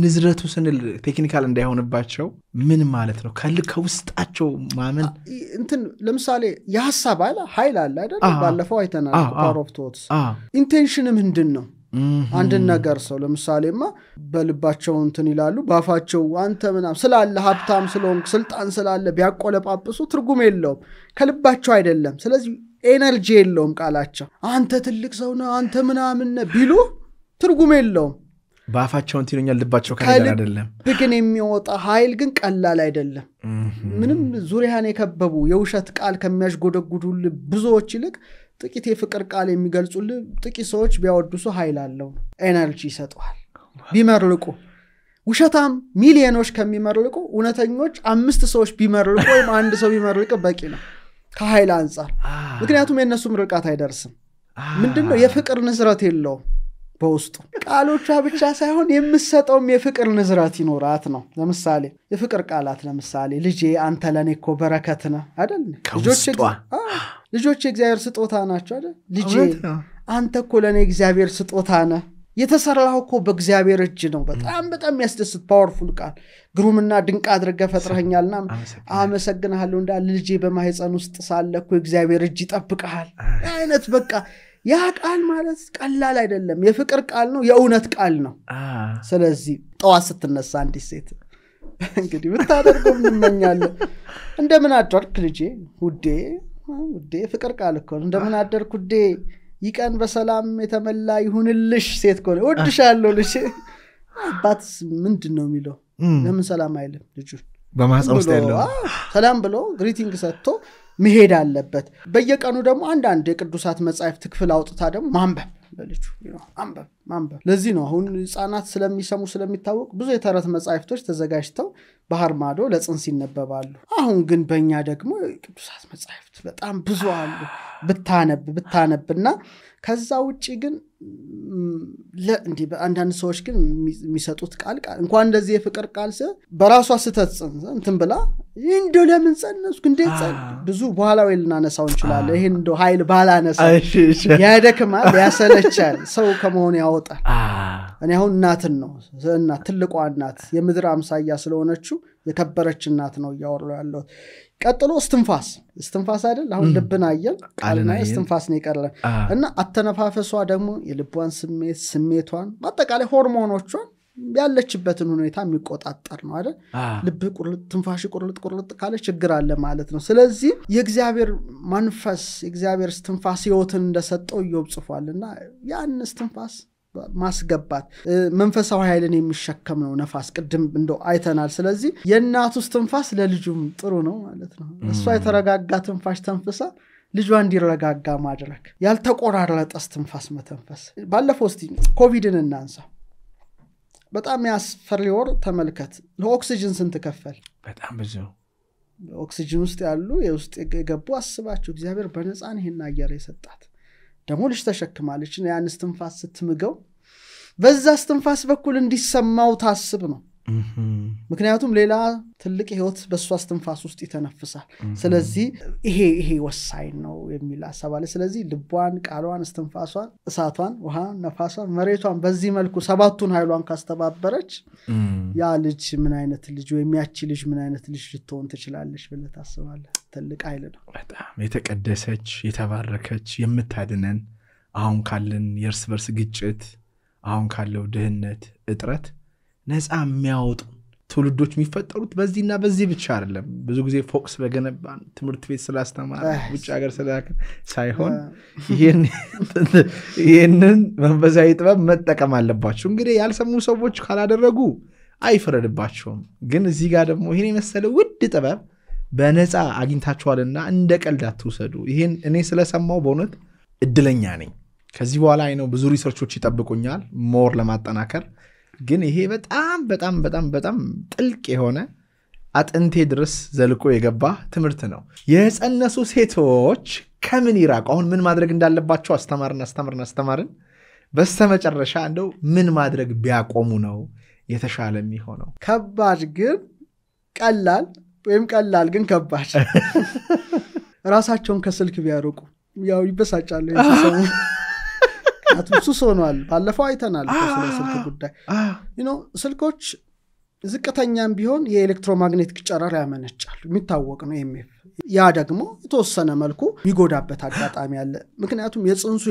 ያንጎል እድገቱ ላይ የራሱ የሆነ ተጽዕኖ አለው ብዙ ኦቲስቲክ ነገሮች ታያለ አንዳንዴ መርፌ ሆነው ክትባት ላይሆን ይችላል ይሄ ሁሉ ነገር ካለማድረግም የመነጨ ሊሆን ይችላል እና የህፃኑ ያንጎል ስርዓቱ ላይ ተጽዕኖ ሊፈጥርበት ይችላል እና እንቅልፏን ያዛባል የሷ መወጣጠር ጽንሱ ላይ ከባድ ጉዳት ሊያደርስበት ይችላል ደግሞ እንደምታውቀው በማደግ ላይ ያሉ ህፃናት ከዋቂዎች ይልቅ ለጨረር በጣም ስሜታዊ ናቸው የህፃኑ በርግጥ ኃይል አለው ስለዚህ በቀላሉ ለዛ እንትን ሊጋለጥ ይችላል ማለት ነው ስክሪን ነው የሞባይሎቻችን ስክሪን ያለ ማቋረጥ መጠቀም ምንድነው የሚያመጣብህ አንደኛ ወይ ትነቃለህ አይደል እንቅልፍ ይጠፋል ወይም ደግሞ አይምሮ ይበታተናል ወይም ትጨናነቃለህ የሴቲቱ መጨነቅ ጽንሱን ምን ያደርጋል በተዘዋዋሪ መልኩ እንድትጨነቅ ወይም እንድትጨነቅ ያደርጋታል ማለት ነው ለምሳሌ ባለፈው ስታነሳ አንዱ ማህበራዊ ሚዲያ ብለህ አንስተ ነበር አይደለ አሁን ዲጂታል የሆነው ዓለም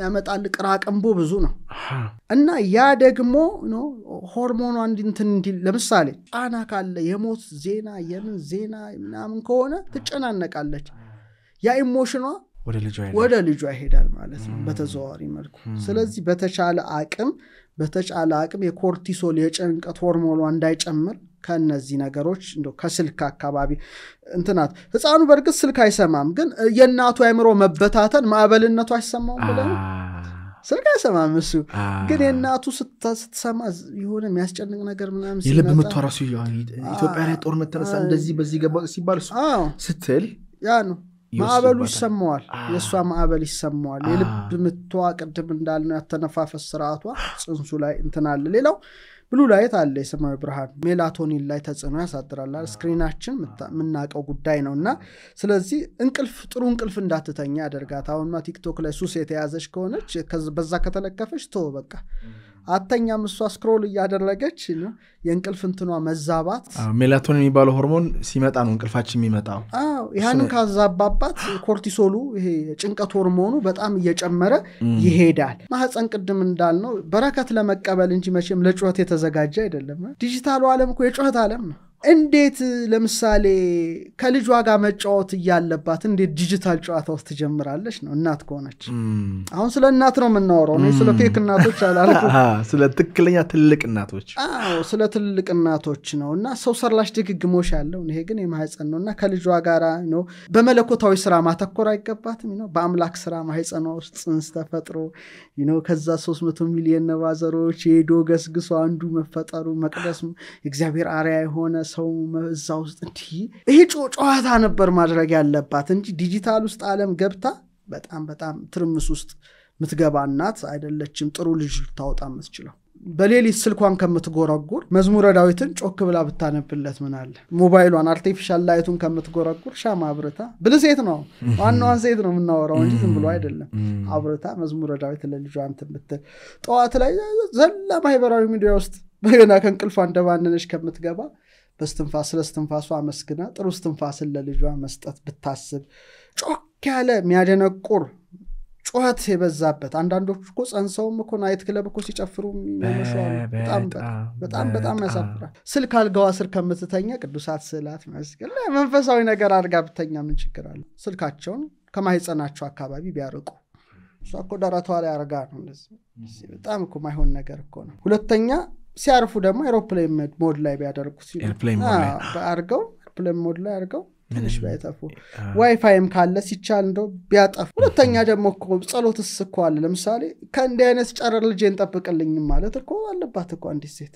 ዝም ብላ አይደለም እኮ አስብ እስቲ ጽንስ ከውሃ ጋር የተያያዘ ነው ውሃ ሜሞሪ ይሰማል ውሃ ላይ በጣም የሚረብሽ ጩኸት ብከፍትለት ስትራክቸሩን እኮ ያዛባዋል አይደል እንዴ ወዲያው ደግሞ ብትንትኑ ይወጣል ክሪስታሉን ብታየው ተከፍቶ ታይቷል እኮ በጣም የሚረብሽ ድምጽ ለውሃ ተከፍቶለት የሚያስቀይም ነገር ነው ትንሽ ክላሲካል የሆነ ነገር ደግሞ ውሃውን አልበተነው በጣም ሳይንስ አረጋግጧልና ጽንሳ እዛ እንኳን ለሌላው ማንንም አይገባበት በጣም በጩኸት የተሞላ ውስጥ አንዲት ሴት ገብታ የጸነሰች ሴት የራሷን እንትን ብላ ልጇንም እንደገና በጣም እኮ እንዴ አስጠይቃል እኮ በእግዚአብሔር ዘንድ ነው ትልቅ እኮ አንተ በጣም ወይን ነገር ለመሸከም ብቁ መሆን ወይም ራስን መጠበቅ ያስፈልግ ነበር ይሄ ግን ይሄ ዋይፋዩ ጨረሩ መጥቶ ልጇ እንዳያጠቃባት ጸሎት መጸለይ ያለባት ነው ጌታዬ ሆይ ይሄ መቅደሴን ጠብቅልኝ አርያህና አምሳል የሚወጣበትን ከማያሉታዊ ጨረሮች ጠብቅልኝ ብላ ብጸልይ መጨረሻም ነው አስፈሪ ሐሳቦችና አካባቢዎች መራቅ አለባት የጸነሰች ሴት በጣም ቅድም ያልከው ስር የሰደደ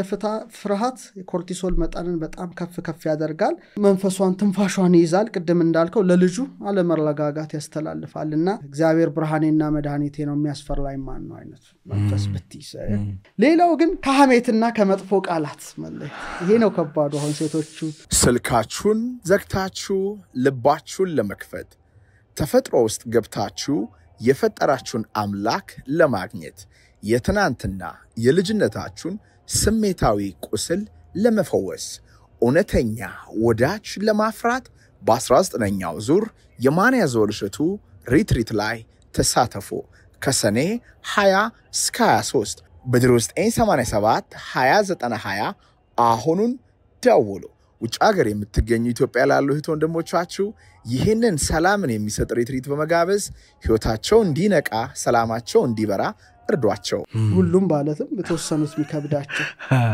እናቶቻችን ነው ጸንሰውን ቡና ዳር ሆኖ ሶሚያሙ የነበሩ አንዳንዶቹ አሁን እኛ ሐሜተኛ ብንሆን ምን ይገርማል ከማህፀን ሳለው ጌታ የሚያቀው ጽንሳለ ሐሜት ደግሞ የሚያቀ እናትጆ ሐሜት ነው ስትመግብ የኖራችሁ ሐሜት ጎጂ ነገር አይደለም ብቻ አይደለም ብክለት ነው መንፈሳዊ ብክለት ማለት ነው በጣም ቆሻሻ እንደውም አባቶቻችን የሰውን ስጋ ያለ ቢላ መብላት ነው ብለው እስከ ገልጸውት የለ ህፃኑ ቃላቱን ባይረዳውም ግን ቶኑን ይይዛልና በተቻለ አቅም በጎ ቃል አንዳንዴ ዝምታም እኮ ጥሩ ነው አይደል እናት አርመሞ ላይ ስትሆን ጥሩ ነው ዝምታ እንጂ በተቻለ አቅም መጥፎ ቃላት ሐሜት የምታወጣ ከሆነች ከባድ ነው ቶኑን ይረዳዋል ቃላቱን ባይረዳው ቶኑን ይረዳዋል ነው መጥፎ ቃል ስትወረውር እኮ ጥላቻ መንፈስ ነው ከውስጥ መጥፎ ኃይል ነው በጎም ቃል ስትሰነዝር በተመሳሳይ መልኩ ሌላው ቁጣ በጣም ቁጣው ህፃኑን ይረብሸዋል የናቱ ቁጣ ህፃኑን ይረብሸዋልና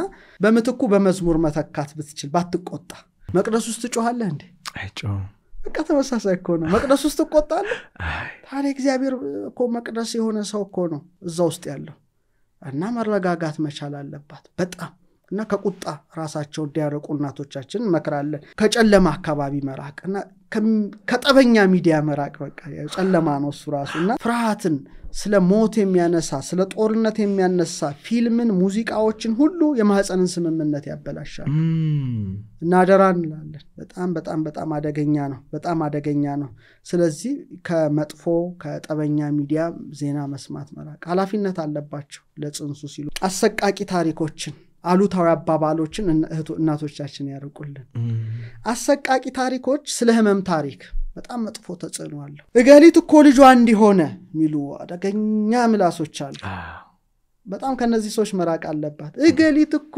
ጸንሳ እኮ ፌል አረገም ከዚህ ነገር መራቅ መቻል አለባት አንዲት የጸነሰች እና የተወሳሰቡ ታሪኮች መስማት የለባት ጥሩ አንዳንድ የተወሳሰበ ታሪክ አለ ልክ እንደ ቢከፍቱት ገለባ ነው ግን ዝም ብሎ ገሌን ወደደችው ከዛ ተፋቀሩ ከዛ ተለወዘ ተረፈ ምናምን ማለት ነው የልደት በትኩ የልደት በረከቶችን ብታሰማ ጥሩ አይደለ ቅድም ያልኩ የሰላምታሽ ድምጽ አይነት ኤነርጂ ጉዳይ ነው አሁን ጉዳዩ ለምሳሌ ልንገሩ ውጭ ሀገር በጣም ማዝ ነው ሆስፒታል ሰዎች ሊመረመሩ ሲሄዱ ካንሰር ወር ምናምን አንድ ከባዱ ነገር ሰው የሚገለው ፍርሃቱ ነው ኢሞሽኑ ነው ሌላ ጉዳይ አይደለም እንዲህ ይዞሃል ሲባል ደሞ እነሱ አያፍሩም ትሞታለህ ይላል ቢዝነስ ነው ባይዘው ኢንዱስትሪው ላይ በሰው ሞትና በሽታ መያዝ ብዙ ቢሊየን ትሪሊየን ዶላር ስለሚገኝ ሰዎቹ ደግሞ ይሄ መንፈሳዊ ጥበብ ስለሌላቸው ዶክተሮቹ የሚለቁት ኔጌቲቭ ቫይብሬሽን በሽታ ያመጣል ያ በቃ ከዛ በኋላ ትጨነቃለች የኔም ልጅ እንደዛ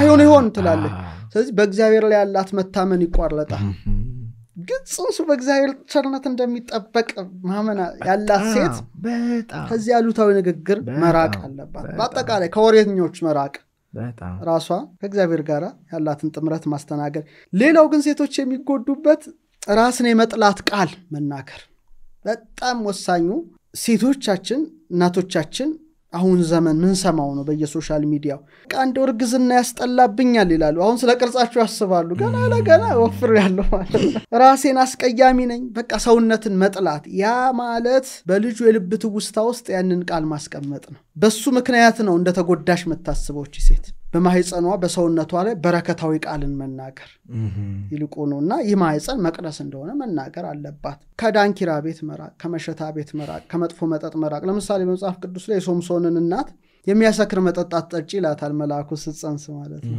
ጽንሱን ይጎዳዋል ሌላው ህመሟን ባትደብቅ ነው አንዳንዴ ስመምን መደበቅ ነው እህቶቻችን የሚጎዳው ከታመኑ ካህን ሊሆኑ ይችላሉ ሽማግሌ ሊሆኑ ይችላሉ እናት ሊሆኑ ይችላሉ ወይም ሰው ሊሆን ይችላል ማካፈል በጣም ቴራፒስት ያስፈልጋቸዋል በተለይ ብዙ ጊዜ ጠላት ክፉ መንፈስ በርግዝና ወቅት ውርደትን የጥፋተኝነት ስሜት ወይም ብቸኝነትን ለማምጣት ይሞክራል ያው አንድ ነገር ስተት ሊፈጸም ይችላል የሰው ልጅ ያው ንስሐ የተዘጋጀው ለዚህ አይደል ግን በዛ ምትክ በቃ የጥፋተኝነት ስሜት በጽንሱ ምክንያት ቅድም እንዳልከው መዋረድ ብቸኝነትን ለማምጣት ይሞክራል ያ ነገር እጅግ አደጋ ነው በጣም አደጋ ነው ለሴቷ ስለዚህ መተንፈስ አለባት አንዲት የጸነሰች ሴት በቃ እንደ አይነትም ችግር ከመጣባት ስለዚህ በቅዱሳት መጻሕፍት መጽናናት እኔ በጣም ሴቶች በዚህ ውስጥ ያሉት ምክንያቱም እናት አባቷ እንኳን ጸንሰሻል ሂጂ ቢሏት ልጄ ብቻችን አይደለንም ከእግዚአብሔር ጋር ነን ምንም ይሁን ምን እግዚአብሔር ፍጡር ነው ያሰው ስለዚህ አባቴ ይሄን ሕፃን ለአንተ አቀርባለሁ ጠብቅልኝ እናት አባቴ ተውኛለ ዳዊት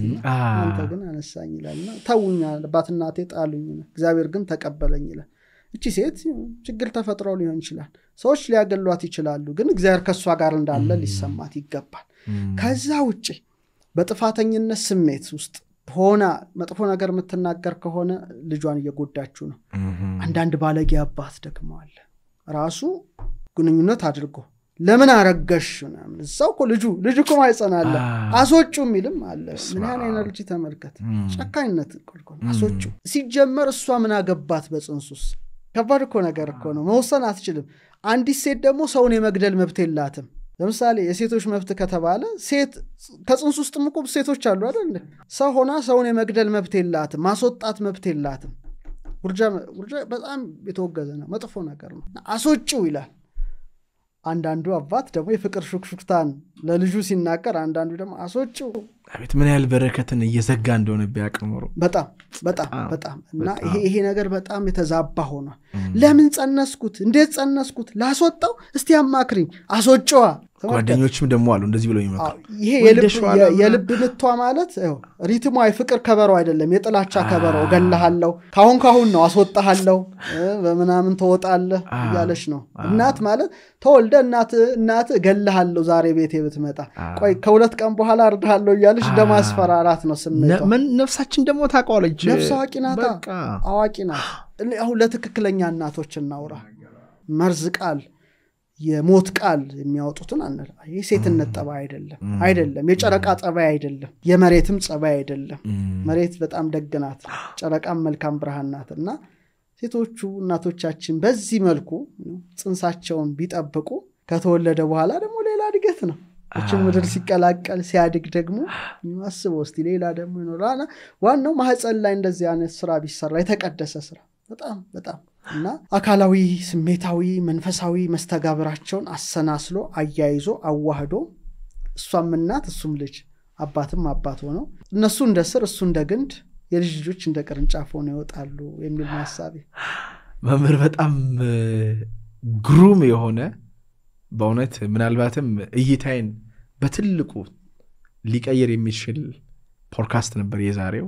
እጅግ በጣም ረቀቅ ያለ ጥበብ ግን ቀለል ባለ መንገድ ነው የሰማነው። እናቶች እንግዲህ ይህን መስማት በጣም መታደል ነው።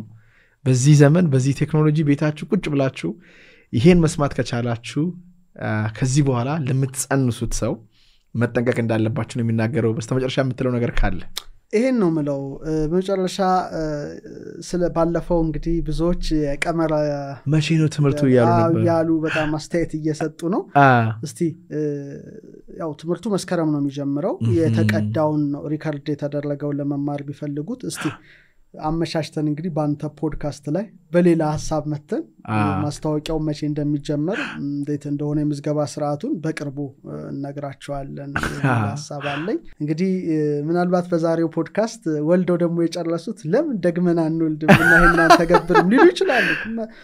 መውለድ መባረክ ነው። በዚህ ነው ያ ነው የገባኝ ዛሬ በጣም እግዚአብሔር ድሉን እስከሰጠ ድረስ ዘርን ተከታ አብዝተ ከመሄድ የበለጠ መባረክ የለም እና ሰልፊሽ አይሆኑ፣ ራስ ወዳድ አይሆኑ እና እነሱ ብቻ እንደሚመሩ አድርገው አያስቡ። ምናልባት እግዚአብሔር አምላክ ከፈቀደ ለወለዱ ሰዎች በዛ ማራክ ሲገባቸው ሳያርቁ ለወለዱ ሰዎች ለልጆቻቸው ለቤተሰባቸው ምን ማድረግ እንዳለባቸው ምናልባት እግዚአብሔር አምላክ ከፈቀደ እዛ ላይ መዋየት እንችላለን። ብዙ እናቶች ሊኖሩ ይችላሉ። እኔ ልጄን በድዬዋለሁ፣ ጎድቼዋለሁ። አንዳንድ እናቶች ምን አለ ሆዴ ውስጥ ውሃ ሆነ በቀረ ተብለን ያደግን አለን። ብዙ በብዙ ኮንፊውዥን ውስጥ ነው ያደግነው። በትክክል ያ ደግሞ እንዴት መስተካከል እንደሚችል በቀጣይ እግዚአብሔር አምላክ ከፈቀደ ብንወያይ በጣም ደስ ይለኛል። ጥሩ ነው። እንግዲህ በምድርን አልቅሶ ሲቀላቀል ከዛ ከተስማማ ዓለም ወጥቶ ግንባሩን በጭንቅላት ነው ሰዎችን በግራ ይወለድም ብሬኑን ተጠቅሞ መኖር የሚችለውና ያ ትልቅ አሻራውን አሳይቶ ሲወለድ ከዛ በኋላ ያ እስከ 18 ወር እግዚአብሔር የሰጠው ደጅ ሳይዘጋ ረቂቁና ዲሜንሽን እያየ ልኬት እያየ ይቆያል። ከዛ በኋላ እንዴት እናት ልጇን ማሳደግ ትችላለች የሚለውን እናያለን። በዚሁ አጋጣሚ የእሳት የውሃ ነፋስ የመሬት ኃይል ትንሽ ለሰማያኑ ደግሞ ጠጠር የሚሉትን ነገር አስወግጃቸው ነው እንጂ ብዙ ጉዳዮች ከዚህ ጋር ተያያዙ ገና እድገት ይፈልጋል እንደዚህ አይነት ነገር እንጂ አንዲት ሴት ለምሳሌ ስትታጠብ በምን አይነት ውሃ ብትታጠብ የውሃ ኃይሏን ብንጨምር ይሄ ብዙ ነገሮች ሊኖሩ ይችላሉ። ግን እንዳልከው እንደ ጣት ነው እድገትና አንዱ ከፋን። ስለዚህ እነዚህ ነገሮችን አንዲት ሴት እንደው ብትይዝና ክቡር የእግዚአብሔር ፍጥረት ሰው ከበረውን ነገር የተሸከመች ማህፀን መሆኗን ካሰበች እነዚህን ብትተገብር ጥቅሙ ለራሷ ነው ለሀገር ነው ለጎረቤት ለቤተሰብ ነው በዚህ ሚዲያ ምናስተዋወቅ ይሆናል የቀመረ ግዕዝ ኮርሱን ተከታተሉ ይሄ ራሱ በራሱ ትልቅ ነገር ነው ግን ኮርሱ ላይ ደግሞ ብንሳተፍ ምን ልናገኝ እንችላለን ሰፋ ብሎ ደስ የሚል ንዝረት ባለበት ደስ የሚሉ በመላው ዓለም ያሉ መማር የሚፈልጉ ኦፕን ማይንድድ ሆኑ ኢትዮጵያውያን ባሉበት ብዙ ትምህርት ይኖራል ብዬ አስባለሁ 19ኛው ዙር ሪትሪታችን ከዛሬ ትምህርት በባዶ እግራችን እንሄዳለን ዛፎችን እንነካለን በጣም ሰዎቹ ይቀየራሉ አሁን እዚህ ከተማ ውስጥ ከማስተምረው በላይ ማለት ነው ውሃ ውስጥ ደግሞ ይገባሉ ውሃ ውስጥ ገብተው ሲዋኙ ፍጹም ሌላ ሰው ነው የሚሆኑት ፏፏቴውን ሲያዩ ድንጋዩን ሲያዩ የሚያለቅሱ ሰዎች አሉ እዛ ላይ እንተነፍሳለን ብሪዚንግ ቴክኒኮች በሆነ መንገድ እንጠቀማለን አሁን ግን እንዴት ከቃላት ጋር ሊቨሬጅ ማድረግ እንደሚቻል በጎ ነገር እያሰቡ ይሄን ማድረግ እንደሚችሉ እንናገራለን ፀሐይም እናያለን ፀሐይም እናስመታለን ጧት ስትነሳ የምናድርበት ቦታ 40 ምንጭ ሄደሃል እንዴ አዎ ያ ሐይቁ ሁለቱ ሐይቆች እየታዩ ተራራው ጥቅጥቅ ጫካው እየታየ ፀሐይ ስትወጣ ጧት ከቴንታቸው ወጥተው ሲያዩት የፀሐይንም ኃይል ያገኛሉ ይሄ ሰዎችን እኔ በማልረዳበት መንገድ ነው የሚቀይራቸው ከኔ አቅም በላይ እንደሆነ አውቃለሁ እርግጠኛ ሆኜ ነው ወስዳቸው እኔ እንዳልሆንኩኝ ስለሚገባኝ ማለት ነው እዚህ ከተማ ውስጥ ሺህ ጊዜ ከማወራ እዛ ጫካ ውስጥ ባዶ እግራቸውን ቢሄዱ እዛ 40 ምንጮች ውስጥ አቡነ አረጋዊ የባረኩት እሳቸው ያፈለቁት ምንጭ ነው እዛ ውስጥ ቢዋኙ ጫካ ውስጥ ያሉ ብዙ አመታት የቆዩ ዛፎች ጋር ኮኔክሽን ቢፈጥሩ ላይፋቸው በቀላሉ ይቀየራልና በዛ ለመሄድ የምትፈልጉ ሰዎች 0987 2090 ደውሉ በቀጣይ ጠቃሚ ፖድካስት እስክንገናኝ ድረስ ሁላችሁም ሰላም ቆዩልን የሰማችሁትን ነገር እያደረጋችሁ ውስጣችሁ የሚላችሁን ጥያቄ ደግሞ ከታች ጠይቁ ዶክተርም እኛም እናያለን ባልና ሚስት ይጀምሩ ዛሬ ማለቴ አባትም እናትም የፍቅር ሹክሹክታ ከዛሬ ጀምሮ ቢጀምሩለት ነው ለጽንሱ ደስ የሚል እሷም ደግሞ ያው ጉዳዩን ትንባይል ሁሉም ቢለያት ጽንሱ እግዚአብሔር ካንተ ጋር ነው ብላ ደስታዋን እንድትጀምር እንድታጣጥም ከዛ ውጪ ግን የልብን ፍቅሯን የቃል ፍቅሯን የስትንፋስ ፍቅሯን በእሳት በውሃ በነፋስ በመሬት ኃይል አባት ደግሞ ነው ምሳሌ የእናት ከበሮ ከሆነ የሱ ክራር ወይም ዋሽንት ሊሆን ይችላል ቅላጼ ያስተጋባ ዋሽንትና ከበሮ ያዋህዱለት ጥሩ ዜማ እና ደግሞ እስቲ ይሄን ነገር ሞክሩትና ከሳምንት በኋላ ከሁለት ሳምንት በኋላ ኮሜንቱን ጻፉ እስቲ በዚሁ አጋጣሚ በትክክል ለውጡን ያዩታል ልጁ ሲደሰት እንትን ሲል ምክንያቱም ለምሳሌ ርብቃ እኮ ያዕቆብና ኢሳው ሲጣሉ ታውቅ ነበር ልጁ ሲደሰት ወይም ህፃኗ ስትደሰት ስትዘል ሰዓቷን ጠብቃ ስትፍነከነክ በደንብ እናታቀዋለን እስቲ ጻፉልን ግድ የላችሁም ግድ የናንተ ኮሜንት ማድረግ ሌሎችን ስለሚያነቃቃ የምናወራውም ነገር እውነት እንደሆነ ሌሎችም እንዲድኑ ስለሚያደርግ ግድ የላችሁም በቃ ከዚህ ፖድካስት በኋላ አንዲት ሴት ስትጸንስ መታወቂያዋ ሀገራችን ምንድነው ቅድም ያልከው ነው ምግብ አማረኝ ይሄ ምግብ አማረኝ ነው አሁን መለወጥ ምግቡም ይመር ጥሩ ነው አንድ ስሜት ነው ከዚህ በኋላ ግን እነዚህም አብረው ቢተባበሩ በጣም ደስ ይለኛል የሴቶቻችን የኢትዮጵያውያን ሴቶች መታወቂያ ይሄም ቢሆን ከምግብ በዘለለ መልኩ እና ደግሞ ፎቶ ከመነሳት መልኩ በወጣ መልኩ እስቲ እነዚህንም እንጨምርበት ለልጆቻቸውም ደግሞ ዛፍ ቢተክለው ቀደም ዛፍ በብዙ ምክንያት ይተከላል ይሄ ደግሞ መንፈሳዊ በሆነና ፐርሰናል በሆነ ከልጃችን ጋር የሚሄድ ነው ግቢያችሁን ውስጥ አሁን እንዳለ ሲሚንቶ በሲሚንቶ አድርገናል ልጆች ያፈር እንዳይነኩ እንላለን ባለማወቅ ማለት ትንሽ ያፈር ቦታ አድርገን ዛፍ ተክለን ለልጃችን ስም ብንሰጥ ከዚህ በኋላ ለምንወልዳቸው ልጆች ዛፍ ብንሰጥ ልጆ ራሱ ያን እየተንከባከበ ሲንከባከብ እኮ ራሱ ደስታ ያመጣል አንድ 40 ምንጭ አካባቢ ሆቴል የነበረው ሰው አለ አዩ ይባላልና ውበቴ ሆቴል ማኔጅ የሚያደርግ ትልቅ የቢዝነስ ሰው ነው ያ ሰው የግብርና ስራ ውስጥ ገባዋል አሳ ማርባት ማሳ ዶሮ ማርባት እና ጀመርኩኝና ማና ይዟል ሰላሜ በዛ ተረጋጋው ቁጡ የነበርኩ ሰውዬ በጣም መረጋጋት ጀመርኩኝ ደስተኛ ሆንኩኛል እና ተፈጥሮስ ልጆቹ ዛፉን ሲኮተኩቱት ከተፈጥሮ ጋር ሲገናኙ በጣም የተረጋጉና የተባረኩ ይሆናሉ አይፓድ ጋር ስልክ ጋር ከሚጎረግሩ ስለዚህ አንድ ዛፍ ከዚህ ፖድካስት በኋላ አንድ ዛፍ በልጃችሁ የተከላችሁ ብትሄዱና ብትሰይሙ መልካም ይሆናል በያስባል አንድ የሚያስቅ ፒክቸር አይቼ ነበር እንደዚህ ስትል ትዛለኝና እናትየው ሞባይል ይዛለች ጸንሳለች ልጁም ማህፀን ውስጥ ሆኖ ሞባይል ይዞ የሆኑ እናቶችን የሚገልጽ ይመስላል ይሄ በጣም ጥሩ ነው በዚህኛው ሪትሪት እዚህ ላይ ተማርናቸውን አብዛኞቹን አፕላይ ለማድረግ ሞክራለሁ ኮንሺየስሊ አጥንቼም ምን ማለት እንደሆነ ሞር እንዲያውቁት አረጋለሁ ብዬ አስባለሁ። ቴንክ ዩ ሶ ማች። ሰብስክራይብ ያደረጋችሁ ሰዎች ሰብስክራይብ ማድረጋችሁ እንዳትረሱ። በቀጣይ እስክንገናኝ ድረስ ኮሜንታችሁን እናነበዋለን። ቸር ሰንብቱ። እግዚአብሔር አምላክ ይስጥልን።